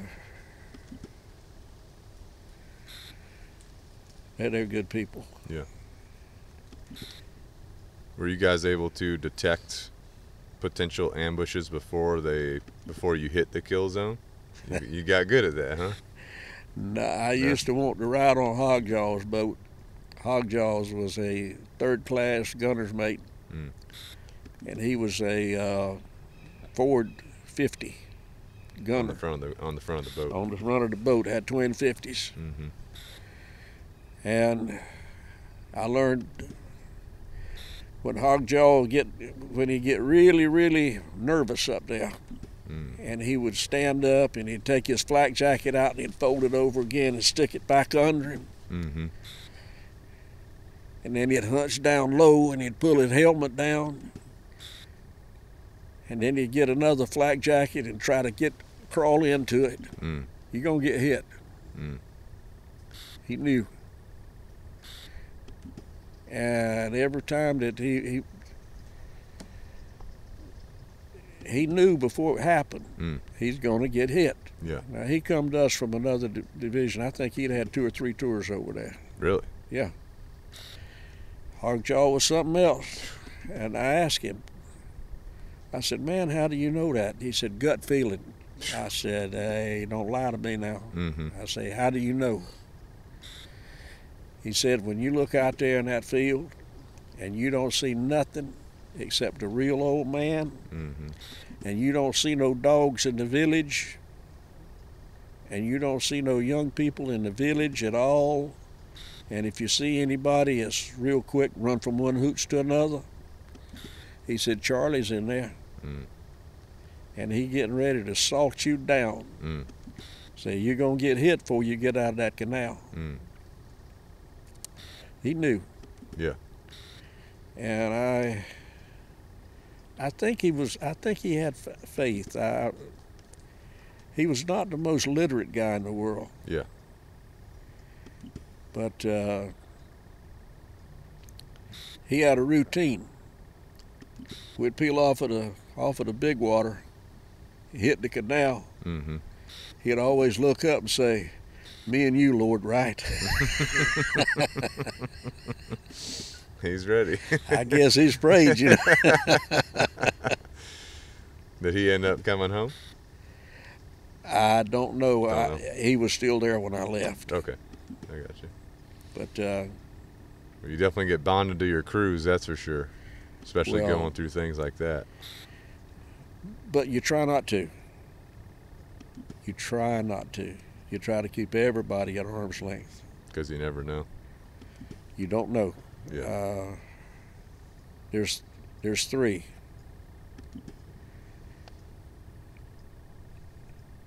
Perry Luke Underwood,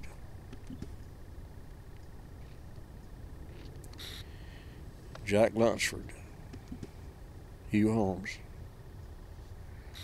Underwood was second-class engineman. Hugh Holmes was an ensign. Jack Lunsford was chief. Those guys still come back to see me every now and then. Wake up at night, you're standing there. Mm-hmm.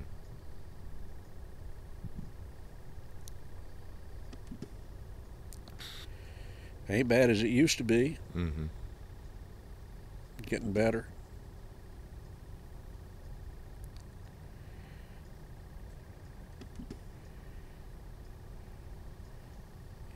In 74, Shelby and I were in the Oak Club here in Charleston. And we were dancing.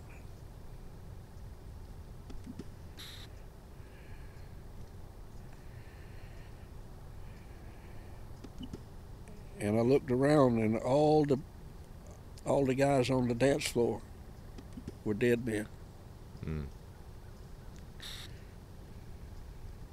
Because 4 of them I knew were dead.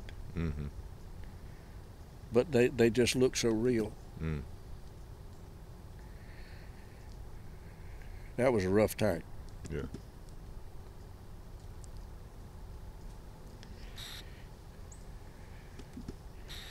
But you know, I told you about the mills, that DER that had such a lousy steaming record. Yep.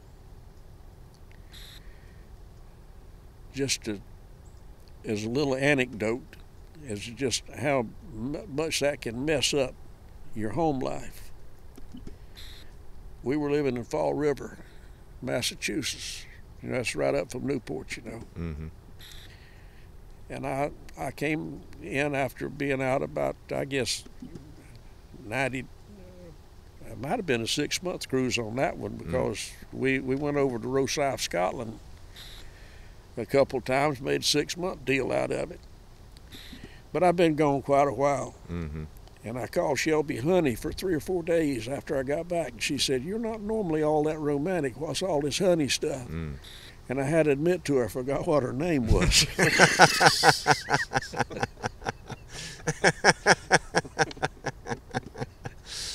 Oh bet she wasn't happy about that. Oh, there's a lot of stuff she wasn't happy about. Yeah. Now, hey, I've had 9 years with ships, before I got my first shore tour, Yeah. which was That's up a long here time. in New Ellendon, South Carolina. Well, Aiken, right outside. Well, you know where New Ellendon is, don't you? I know where Aiken is. Okay, I was in the Savannah River plant, Okay. 27-man team. That's where I picked up Chief Mm. and also W1. That was a shore duty. Yeah, Really? that was my shore duty. Interesting. And I had to go through some hoops to get that shore duty. But, You got a lot of tricks up your sleeve. well, I was smart, but not smart as she was. Because by the nature of the beast, she had to keep the finances up, Oh, yeah. And so she wrote all the checks and everything. Well, when I come in on shore duty, I told her, I said, I'm home now. Mhm. She said, I know that. Mm-hmm. I said, I think it's time I take over the checkbook. Here we go. Yeah.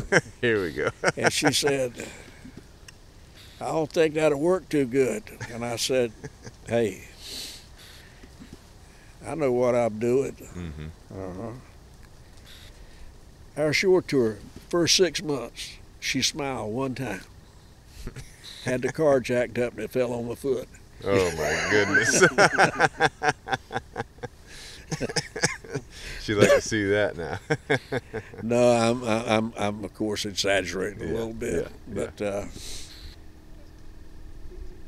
I really did think that I should take over the checkbook. But I found out that if you can get a fishing reel for half price, but you're having trouble paying your light bill, you haven't really made a good deal. Mm-hmm. Yep. So in a little while, well, she still takes care of the checkbook now. But Yeah. That's a good thing. yes. Well, we definitely appreciate your stories, Peepaw, and everything you've been through, and obviously your service to the country, right? And those that you served with, service to the country. You know, things that happened in Vietnam, especially. You know, obviously they'll be with you, and I'm glad that you were able to get some counseling and still able to talk to people about that. You know, unfortunately back then that wasn't, like we talked about, it wasn't one of those things that It's awful. It's awful hard to take 86 years of life and condense it down to 20 minutes. You know? Yeah. Oh yeah, definitely. This is one thing I used to have on my wall when I was working in the shipyard. After I got out of the Navy, I was failure analysis investigator for code 136.2. And so you might appreciate those words. I'm gonna read this out real quick, what Peepaw just handed me. One of the world's greatest tragedies is the murder of a beautiful theory by a brutal gang of facts. Just about any investigator could appreciate that. Oh yeah. You know. Oh yeah. Absolutely. You want it, Kevin? And you know, Peepaw, he brought a couple of things for us to see. We've got all of his medals here, his ribbons, his Surface Warfare Officer insignia, his Riverine insignia, and a K-bar. That was a remembrance of the K-bar that he carried in Vietnam, because unfortunately that one busted, right, when he was over there. Yeah. So, but your Surface Warfare Officer insignia, when did you earn that, or when did you get that? After your warrant, obviously. Well, Yeah. yes, that was on the Grand Canyon AD-28. Okay. You're familiar with surface warfare. Oh yeah, I'm a Surface Warfare Officer qualified. All right. Well, you know what you had to do to qualify. Right. Well, the listener doesn't know what you had to do. When they first come out, when they were first approved by the Bureau. Oh, that they were just first approved. Yes. Okay. That was back in the 70s. Okay. Captain Jimmy Hayes was the commanding officer. Mm-hmm. He walked into now I wasn't in there. Yeah. But the personnel officer told me that when he had just taken the messages up to Captain and you put them on his desk, and he looked them over and said, The captain walked over to the XO's stateroom and told him, he said, fill out the paperwork on Warrant Officer Wright. And he said, for surface warfare. He said, he hasn't gone through the qualification phase. He said, if that bastard don't know about surface warfare, there's hang it up. I was about to say. So that's the way I qualified. Oh, yeah. When I went to my surface warfare officer qualification board, I failed the first one. Hey, they're tough. I was very upset, you know, but went back, earned it, and got it after that.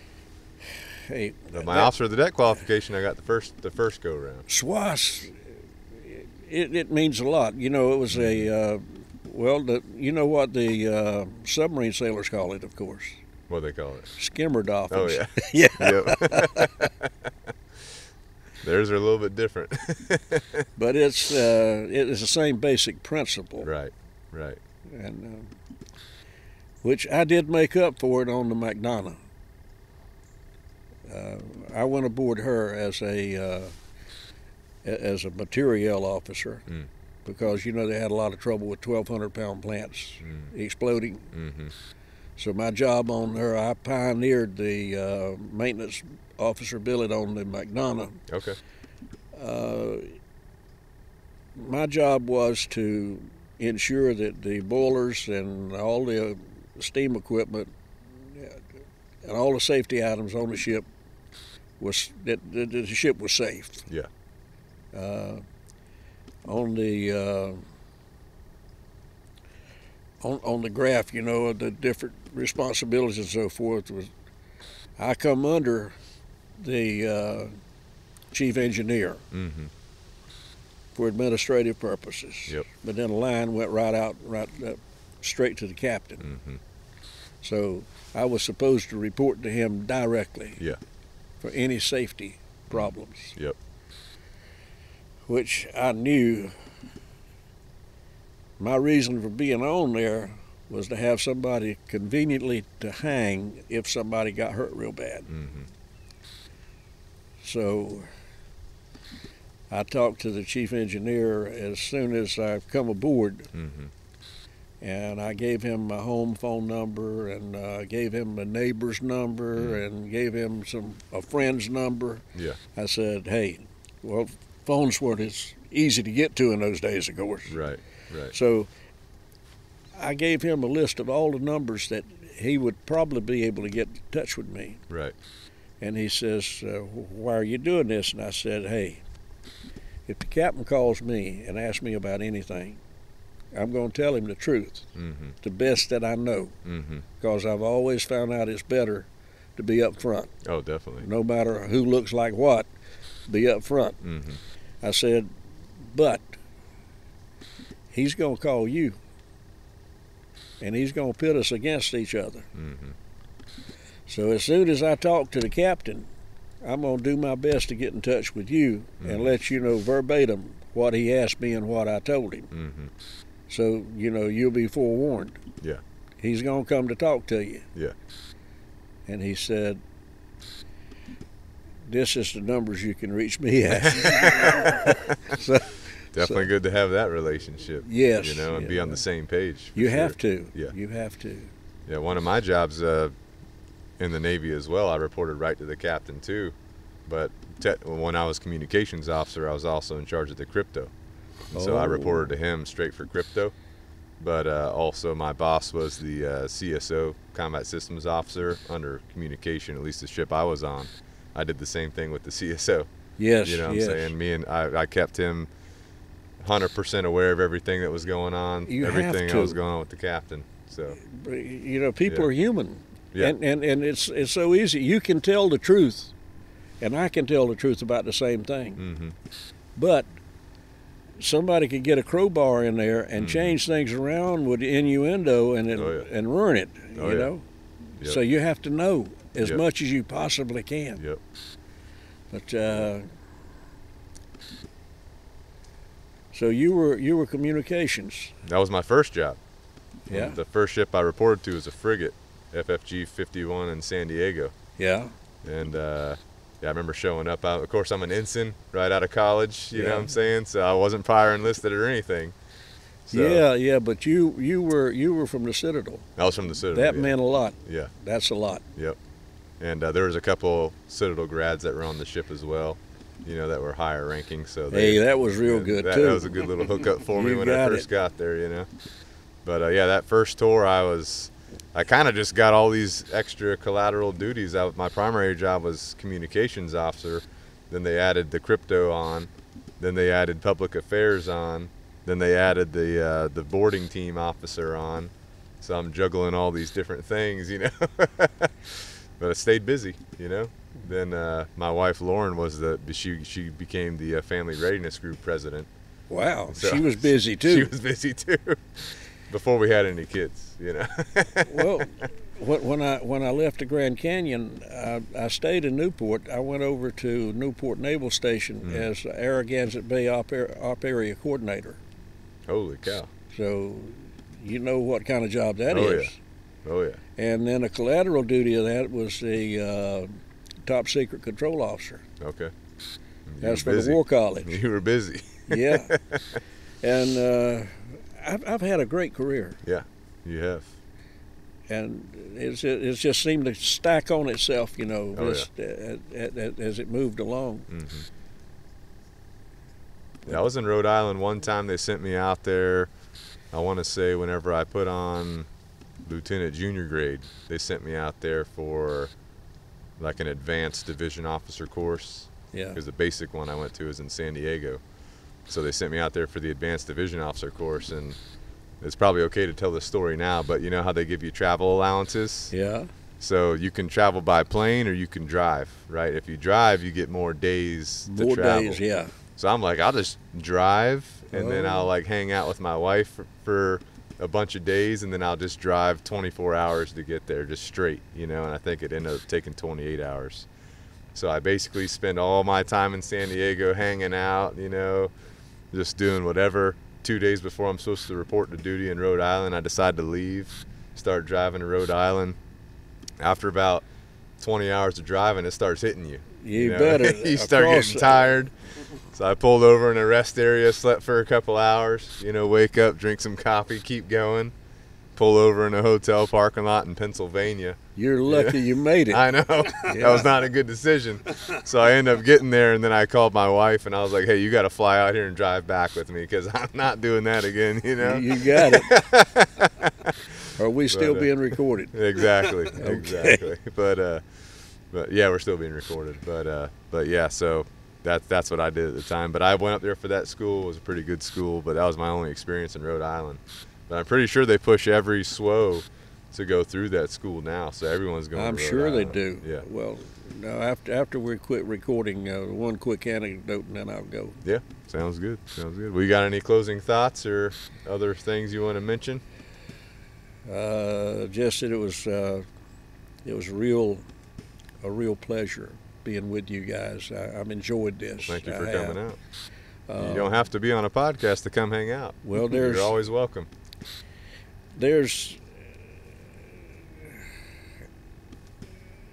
I have friends that have over 30 years active duty, and I've got some friends that I've met in this VA group that 18 months in total got wounded back. And in some areas, I have more in common with those with the 18 months than with the 30 years. Mm-hmm. Can you understand that? What you've been through, definitely. What you've been through, what they've been through. It's a leveling process. Right. I guess. It's just, and I thank God for the young men that went over there and did the job that they did. We won that war. We could have won it. Mm-hmm. If the politicians had stayed out of it, we could have won that war. And I tell myself that had it not been before that war, President Reagan would have had a rougher time getting that wall down. Mm. I believe that. Mm-hmm. But the real irony of the whole situation is, when I came back, they were calling people baby killer and all kind of nasty stuff, and it was a bad time in our country. But then, not too long ago, those people that were calling us baby killers are the ones that were running the country. Mm-hmm. Kind of ironic, isn't it? Oh, yeah. But what's really ironic about it, they set up a situation where through abortion, more babies have been killed on their watch Mm-hmm. than Hitler killed through abortion. That's a sad commentary for America. Yeah.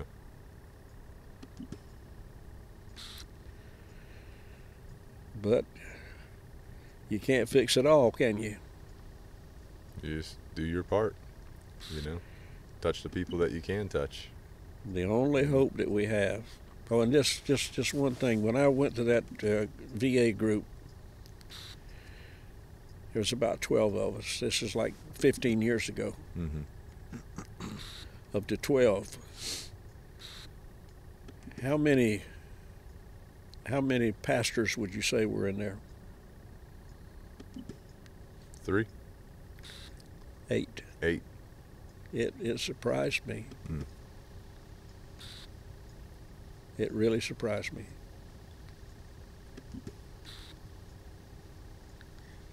But I've done a lot of thinking about that.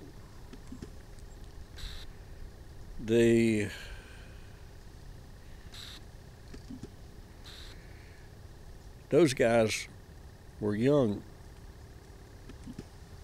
Right. when they went through, and they were Marines, Mm-hmm. corpsmen, which incidentally, if there's ever a hero, that's a corpsman.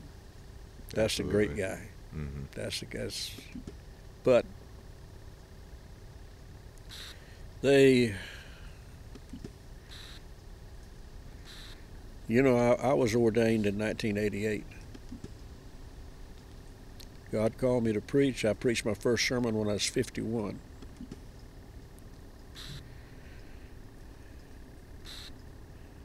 And after I met those guys, did some thinking, Mm-hmm.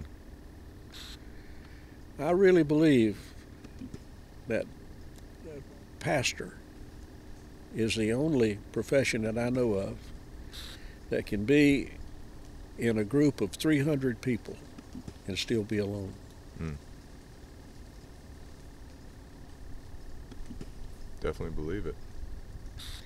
So 'Cause who's he going to talk to? there's a connection. You know? There's a connection in there somewhere. Mm-hmm. Those guys are survivors. Yeah. But there were so many young men that came back and they got a bad deal. They got a bad deal. And I feel like I contributed to it by my blindness and not reaching out to them. But I was just trying to stay afloat myself. Right. And I'm not trying to make excuses. I was 30 years old. I should have known better, and I should have helped them. I'm trying to make up for it now. I mean, based on everything that we've talked about and what you've been through, I think you did do a lot for a lot of the guys that you worked with, you know, especially the guys that work directly under you, you know. But especially when you come back from a conflict like that, a war zone, you know, you went through a lot yourself. It's really hard to know what to do in those situations, you know, or after the fact. But what you're doing now, what you're doing since then, trying to help as many people as possible. you know, think that's the right thing. Well, we're in a time now when people can get help, and I don't think the stigma is quite as bad as it used to be. There's probably still some stigma there. Possibly, you know, I know it's a pretty widely talked about and discussed topic now, you know, especially the mental health and the traumatic brain injuries. Yeah. You know how they bring that up, not just in the sports side, but, you know, firing a rifle, explosions going off, those TBIs, the traumatic brain injury impacts a large amount of medical problems, as you know, with service members, you know, or prior service members, you know. But and you so know they did a study, and you know where 90% of brain injuries come from? Where? Talking back to your wife. Don't recommend that. I don't talk back to mine anymore. See? You learn real quick. You're a commissioned officer. You got a leg up on them enlisted guys, you know. See, back when I was in the Navy, you know, she starts to get a little upset. Oh, work's calling me. You know, I got to go to the ship real quick. No, I'm just kidding. But yeah, no, I had a good time in the Navy too. You know, obviously I only did 5 years. You know, but you would have had one heck of a career if you'd stayed in there. They were trying to keep me. I know they but they'd have to. I felt like it was time to get out, though. Well, you know, everybody has to. We've got so much time on this old world. Yeah. You got to do what you got to do. I'm very thankful that I took the path I took, because sitting here today with these guys, sitting here today with you, that wouldn't be happening if I would have taken a different route or anything. You know. Hey, so I'm glad you took the route you did, because Kevin's got a pretty decent job. If you hadn't have picked him up, he'd be a bag boy down at the supermarket. Probably back in the country. Yeah. So, but anyway, thank you again, Peepaw, for coming on. Thank you for your service. Thank you for all you do, you know. And if you ever need anything from us, you know where we're at. Appreciate it. We don't have to have a podcast to hang out, though. We can grab coffee sometime. Hey, sounds good to me. All right. Well, thank you, Peepaw. Appreciate it. All right, so Peepaw has just left the undisclosed location. Kevin, what do you think? He's your grandfather, so give us a little bit of background on him. I mean, it's good, you know, growing up, you know, he's always been like a very kind of quieter, like more humble guy. So, you know, I didn't really hear about any of that stuff till I was an adult. Well, he wasn't in the Navy whenever you were a right, kid, but right? I didn't really know. He was a pastor. He was a pastor, point, yeah. right. And then, you know, that's pretty much just as a kid what I always thought he was. You know, I had no idea. I knew he was like a truck driver and something else. You know, he was a truck driver. Oh, yeah. Oh, really? He's done a lot. You know, like you said, he stays busy. Yeah. But I didn't hear about it till later, especially after I started like pursuing law enforcement. I think he felt more comfortable just talking to me getting into that more organized kind of thing. And then after going through what I went through, him and I have spoke before. Yeah. But yeah, I mean, just things that I've heard in passing. Some of those things were new to me. Some I had heard before. Yeah. You know, but he, picks and chooses what he wants to talk about, which is perfectly fine. Yeah, totally understandable too. I mean, he was definitely getting emotional talking about Vietnam. I was about to. Yeah. I mean, it's rough, you know. Especially you think about, like you said, he's 86 years old. And when we're talking in like 1969, long time ago, still, everything that he knew and still retained, he's got a better memory than me, or it's just deep. Oh, it's definitely deep. He didn't miss a name. He didn't miss a rank. He didn't miss nothing, you know. When you go through those experiences, I think it just locks it in. Yeah. You know. Yeah. I didn't know he was on oxygen because of Agent Orange, though. I didn't either. That was news to me. Yeah. I thought it was just, he's 86. Yeah, that's what I thought, too. But Agent Orange was used in Vietnam to, like, kill shrubbery and vegetation so that they could see where the enemy was, you know. So that's just crazy. But definitely, you know, he's done a lot for this country, you know, and sacrificed a lot. And what really sucks is, you know, back in that day, getting counseling, talking about, you know, things that you're struggling with mentally or anything like that, looked down upon, like you said. Yeah, losing your career over it. That's crazy, you know. And then coming back from war and, like, people saying that they hate you and all that kind of stuff, too. I mean, it takes even more of a toll. And so, like, what he did was just keep it all inside. He did. Try to stay busy to not dwell on it, that kind of stuff, you know. I mean, he's carried a lot of burdens for a lot of years. It's like even he's always put family first. Yeah. So he's always, worried about Granny first, worried about his kids first, us grandkids, and just kept that all to himself. I can't imagine the weight, that probably came off him when he started counseling, which again is something I had no idea that he pursued, 15 years ago. Yeah. So that's good. I'm glad he definitely pursued it, and I'm glad that in today's world, today's service members can get counseling, and I feel like for the most part, that's acceptable and okay, and people want you to do that kind of stuff. But for sure, like he was bringing up, a lot of he didn't say it, but a lot of dudes or service members committing suicide, because of the things that they went through and can't talk about or anything like that, or don't feel like they can talk about, or don't feel like anybody can understand. So if you know somebody, if you're a listener, if you know somebody that is a service member, or you have a family member that was a service member, talk to them, whatever they're comfortable with, see how you can help them get the help they need, or maybe that they want, but maybe not comfortable with, because if they were in that era, they may still not be comfortable taking that step because of that old mentality from back then, May not be comfortable now. I think what he did is he went and he found people who had been through similar experiences, and that probably made him a whole lot more comfortable in sharing everything. Yeah, which is always good to seek out. I mean, they always tell the veteran community, help your brothers, help your sisters. I just watched a video of this dude, Army guy, losing it, having total meltdown, surrounded by police. The guy that's talking to him was also a combat vet, and managed to talk him out of like putting the gun down, unloading it, whatever. Yeah, just because they had that rapport of being in the service together. Yeah, so always something that they can bond over. But I think that's good that he went that route. Yeah, for sure. And what he did in Vietnam too, we read the Bronze Star Medal at the beginning, which that citation alone will give you goosebumps. Yeah. You know what I'm saying? But on those river patrol boats, at first, those boats were starting to patrol the coastline of Vietnam, Thailand, things like that, to try to prevent China, Russia, Soviet Union back then, other communist states bringing in supplies to the North Vietnamese. And then they started patrolling the rivers and the canals like Peepaw was talking about. But I mean, you're out there, it's pitch black at nighttime. They don't have night vision technology like they do now.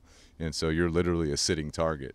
And so, those things are getting lit up all the time, getting into heavy conflicts and having to get out of that, and fight through that, all that kind of stuff is just insane. I mean, you're in the wide open, in the middle of the water. Yeah. Your enemy's hiding in the jungle. Yeah. It's kind of a one-sided affair. Right. You know what I mean? Plus what he was talking about, the other senses, he was kind of alluding to it, smelling, hearing, that type of stuff. He also talked about the diesel engines on these boats. So, I mean, if it's in the jungle, middle of the night, you can hear this engine coming up the river, you know what I'm saying, or coming through a canal. So you're already at a disadvantage to your enemy, you know what I'm saying? So very thankful for all veterans, no matter what conflict they were in, and very thankful for Peepaw to come today and talk about his service, but especially what he went through in Vietnam, at least what he was comfortable sharing. But before the podcast started, he was showing us his medals, his ribbons, his K-bar. He started getting emotional talking about that K-bar, man. Yeah. So pretty intense. Ben, what were your thoughts? Yeah, just I mean, it's heavy, Yeah. He's seeing people that have passed on, he's seeing them at nighttime, he's seeing them dancing, so that's obviously just saying that he's got a, heavy weight, or just a heavy mental weight, he's not going to forget those dudes ever. Yeah, for sure. So it's super. Yeah, part of me was like, this could be his mental state at those times. It could also be, depending on what you believe in. Yeah. Those people literally visiting him. Yeah, yeah. Entities visiting him. I don't know. Yeah, it could be a combination of things. Could be a combination. His brain, Yeah. Or their I know people that go through, traumatic experiences, that kind of stuff can happen, because I've had other people tell me that, hey, this person passed away. It was a very close person to them. Then they saw that person later, but then they don't know if it's that person or not. Yeah. It's kind of one of those things we'll never understand. And I just can't imagine all the years of that heavy burden, and he's basically suffering in silence. Because I can almost guarantee that Granny doesn't know any of this stuff. You know what I mean? Mom and Aunt Pam, I think he's told them things at times. But I guarantee you, like the one close to him, his wife, he's never divulged that, just because probably out of the stigma, the way that he would look. You got to be a strong man. You got to do the. You still see that when he's John Wayne's a coward. Yeah. I was like, dang, I thought John Wayne was your favorite. Oh yeah, you started going off a little bit. Oh yeah. I was like, I know you like the westerns. I didn't know you hated John Wayne. So good to go. But all right, so let's talk about our sponsors today. So first of all, we got Canine Revolution Dog Training. Obviously, Kevin's one of our trainers here at Canine Revolution. Peepaw's Kevin's grandfather. So we got that connection, right, in the blood. But if you need dog training, we're here to serve you. We've got a staff of over 25 professional dog trainers and training assistants combined, ready to serve you and your dog. So here's the thing about dog training. It takes a lot of time, right? It takes a lot of repetitions. It takes adjustments to your protocols as you progress in your training, and it takes a clear understanding of how to progress in your training. You know what I'm saying? Oh, I know what you're saying. Ben, you know what I'm saying? I know what you're saying. Ben's not a trainer, but he's videoing all the trainers. So, I mean, he's the one that trains the apprentices on how to do certain things. Learn through the videos. That's right. So the good thing about what we do is that our team can take all this legwork out of the training process for you.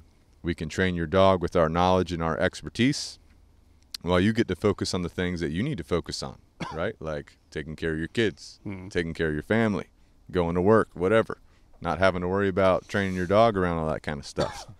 And then once your dog's good to go, we'll train your family just about an hour at a time to get you where you need to be with your dog. So let us take the legwork out of your dog's training. We're here to support you for the life of your dog. So check us out, caninerevolutiondogtraining.com. All of our trainers have told their stories on Pack Talk Podcast. Our latest one, Aaron, episode 91. My episode was 67.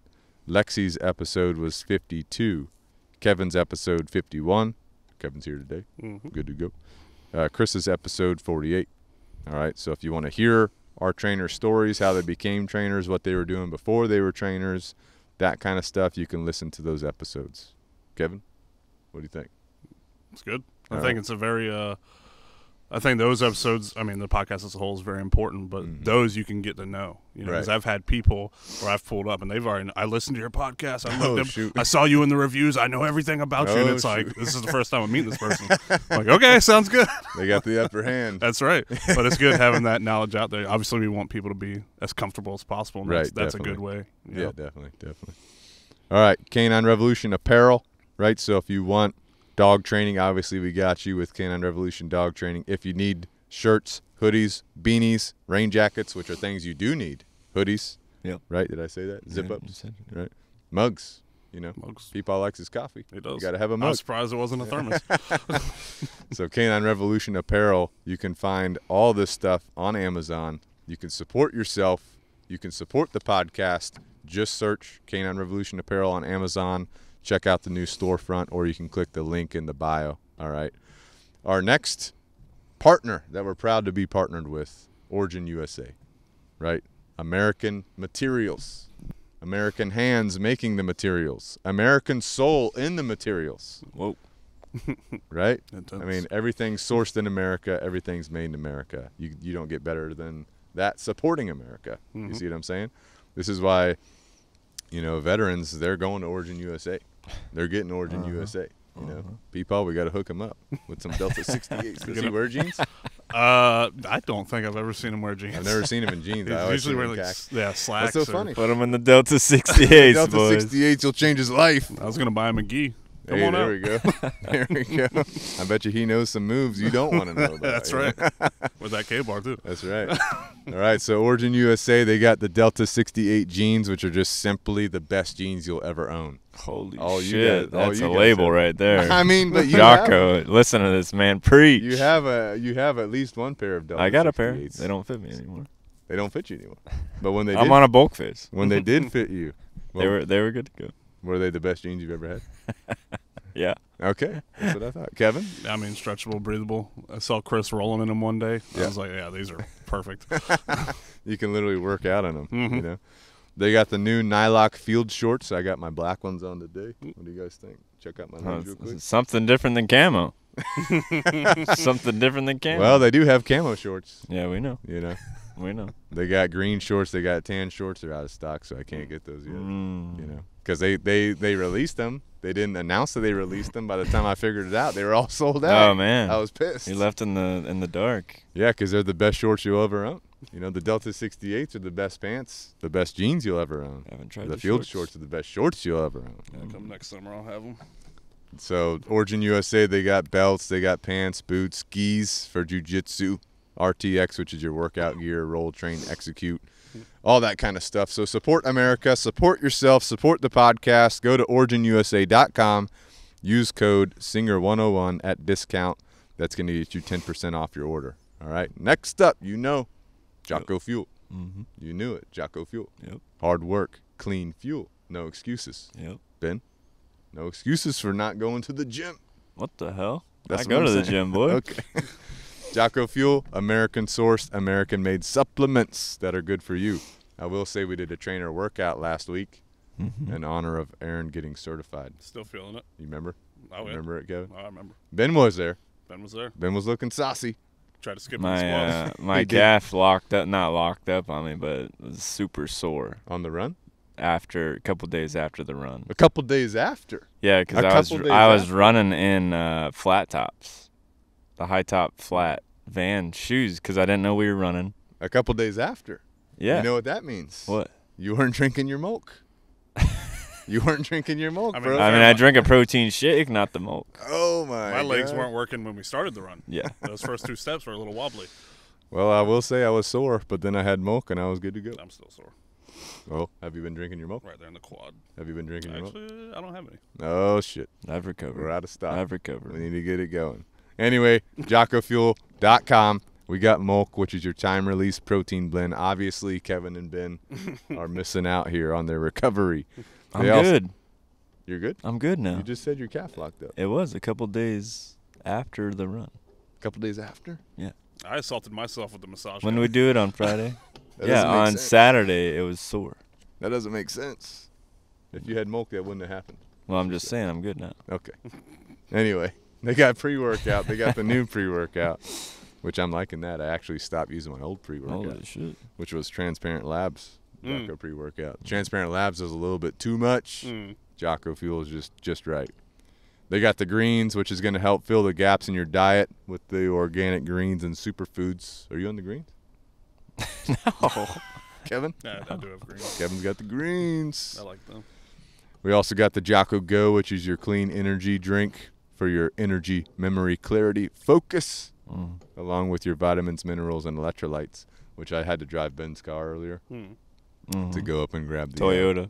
The power plant and the solar plant for our podcast today, because we're off the grid right now. Go ahead.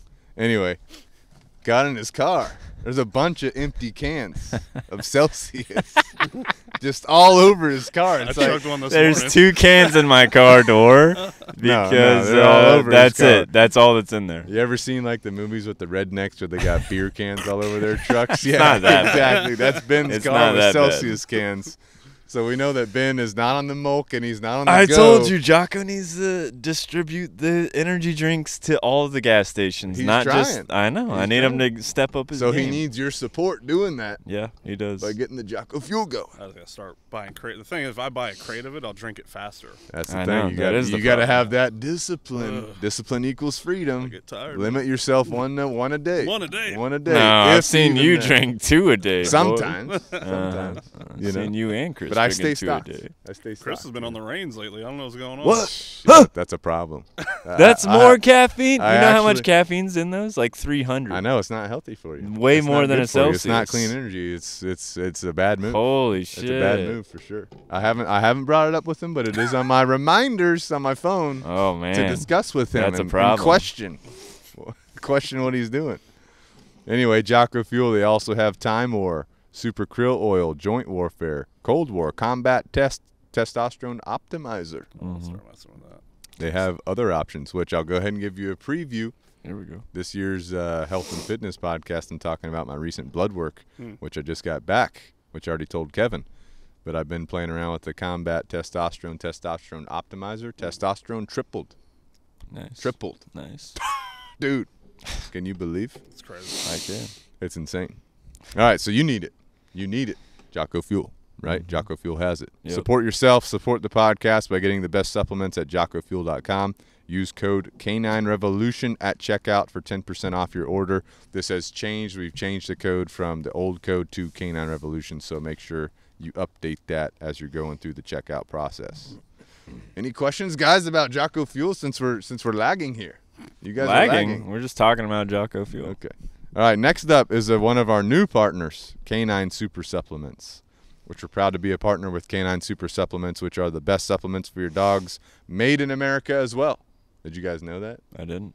You didn't know that? It's a new sponsor. I didn't know anything You thought we were them. gonna work with them if they weren't made in America? No, that's a good point, actually. That's a good point. All right. So, again, supplements should not be replacing a diet, whether it's Jocko Fuel supplements. Those are just going to help fill gaps in your diet. Canine Super Supplements is going to help fill gaps in your dog's diet.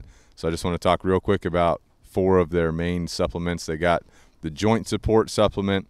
They got multivitamin supplement. They got a weight gainer supplement, which is coming today. And then we got the puppy formula, right? So the joint support supplement, these are all powdered supplements. They come in a bag with a scooper, all right? You add a scoop to your dog's food. You can mix it with some water, whatever, right? But the joint support supplement, that's going to give your dog everything they need for smooth and comfortable joints and hips and alleviate inflammation. I've been running this with my dogs for several months now, and it's a noticeable difference. Some of the ingredients in the supplement, glucosamine, turmeric, bone marrow, which we know is good, right? Beef bone broth, we know that's good, right? These are just a few of the ingredients in the supplement to help maintain your dog's longevity. So definitely check it out. The multivitamin is the most nutrient-dense canine supplement on the market. It's got 14 all-natural ingredients. It's packed with everything needed to build stronger immune systems, lean muscle, smoother digestion, beautiful skin and coat, and increased energy and vitality. Some of the ingredients in this one are beef liver. We know it's got a nutrient-dense beef liver is a nutrient-dense organ meat, right? Good for you, good for your dog. Bone marrow, beef bone broth, organic pumpkin. We know that's good. You know who else likes pumpkins? Chickens. Oh. Yep. Coconut milk. Got 2 waiting for a month or so. Oh, shit. Beetroot. These are just some of the ingredients. So check it out, multivitamin. I'm running that on my dogs too. We got the weight gainer. So if your dog needs to gain muscle mass, gain healthy weight, and or increase strength, some of the ingredients in the weight gainer are bone marrow, beef bone broth, animal fats. They've added in 18 amino acids to build new muscle, bone and tendon cells, increase metabolism, stamina, and brain function. The thing about the weight gainer, too, is like, let's say you have that dog that struggles to eat. You guys know what I'm talking about? Because it's a powder, you could mix it up, and then you could put it into like a syringe. That way you can kind of make sure your dog's getting those nutrients if it's even struggling to eat food. You know what I'm saying? So that's one thing you could do, because we've all seen those dogs, they're struggling for whatever reason. Or let's say you've got a dog, let's say you're working with the rescue, you found a dog that's kind of lethargic. You know what I'm talking about? Those situations where the dog's found the side of the road, it's not really there yet. You can start getting a syringe of weight gainer going in the dog to help it get itself going again. Just give him a Jocko Go, boys. You could do that too. I would just inject that in the muscle. Anyway, last one that we'll talk about is the puppy formula. It's got green tripe in it, which is a very unique protein source. It's got goat milk, biotin, and 6 other ingredients in a powder form, promoting growth and development, supporting immunity, supporting digestive health, bone health, skin, and coat health. I'm adding this to my dog's diet too. So even though my dogs are adults, they're getting the puppy formula because of some of the unique ingredients in there. So good to go. Definitely check out Canine Super Supplements. You can go to caninesupersupplements.com, and that's just the letter K, the number 9, supersupplements.com. If you use the code Canine Revolution, you get 15% off your order. That's a big win. That's a pretty big win right there. Yep. Definitely check that out, guys. We're super excited to be partnered with them. All right. We also like supporting local, and we like supporting you. You know what? Kevin just got his car washed. You know what that makes me think of? DT Mobile Detailing. because he's part of the Canine Revolution local business partnership in the South Carolina Low Country. So we've got different. Oh, watch out, my chair's falling. We got different businesses, right, that are going to help you and give you discounts on products and services when you tell them Canine Revolution. So DT Mobile Detailing, car detailing. He's coming out next week for me. Nice. Sharpshooter. It's been like 6 months. That's the thing. When he comes out, I just get the whole thing. It lasts like 6 months, and then I just get it again. Sharpshooter pressure wash. We know that is technically trainer Chris Tipton's brother Josh, who's run the pressure wash. All is Well Somerville. They were on episode 14. That's your holistic dog food, pet supplies, cat food, all of the above. Carolina Premier Home Inspections, episode 74. If you've got a townhome, if you're building an apartment complex, and shit, if you're doing that, you need Bob to come out there and inspect it. Yeah, you do. You know, condos, houses, whatever, mobile homes, Bob will come out, he'll inspect it for you. Carolina Premier Pest Control, that's your pest control services before you buy something or after you buy something for your house, for your property, whatever you need, right? We've got the Velasquez Company, which is Antonio and his crew, painting, drywall repair, fencing, those types of things. We've got Black Force MMA, which is Dwight Decker, MMA Hall of Famer. Boom. He just won, literally just won the World Championship Jiu-Jitsu competition. And all of his matches were like less than 30 seconds. That's how fast he's smoking dudes. Very fast. I seen one video of him on top of this dude. This dude's like, you could tell he's in pain. You know, Dwight just hammered him. Anyway, Dwight was on episode 71. But you can train with Dwight at Black Force MMA, Ladson, South Carolina. Cane Bay Chiropractic, Doc Anthony, he was on episode 7. Obviously chiropractic, obviously chiropractor, obviously going to help you with your spine and nervous system. He's located in Cane Bay. Obviously, that's why it's called Cane Bay Chiropractic. All right.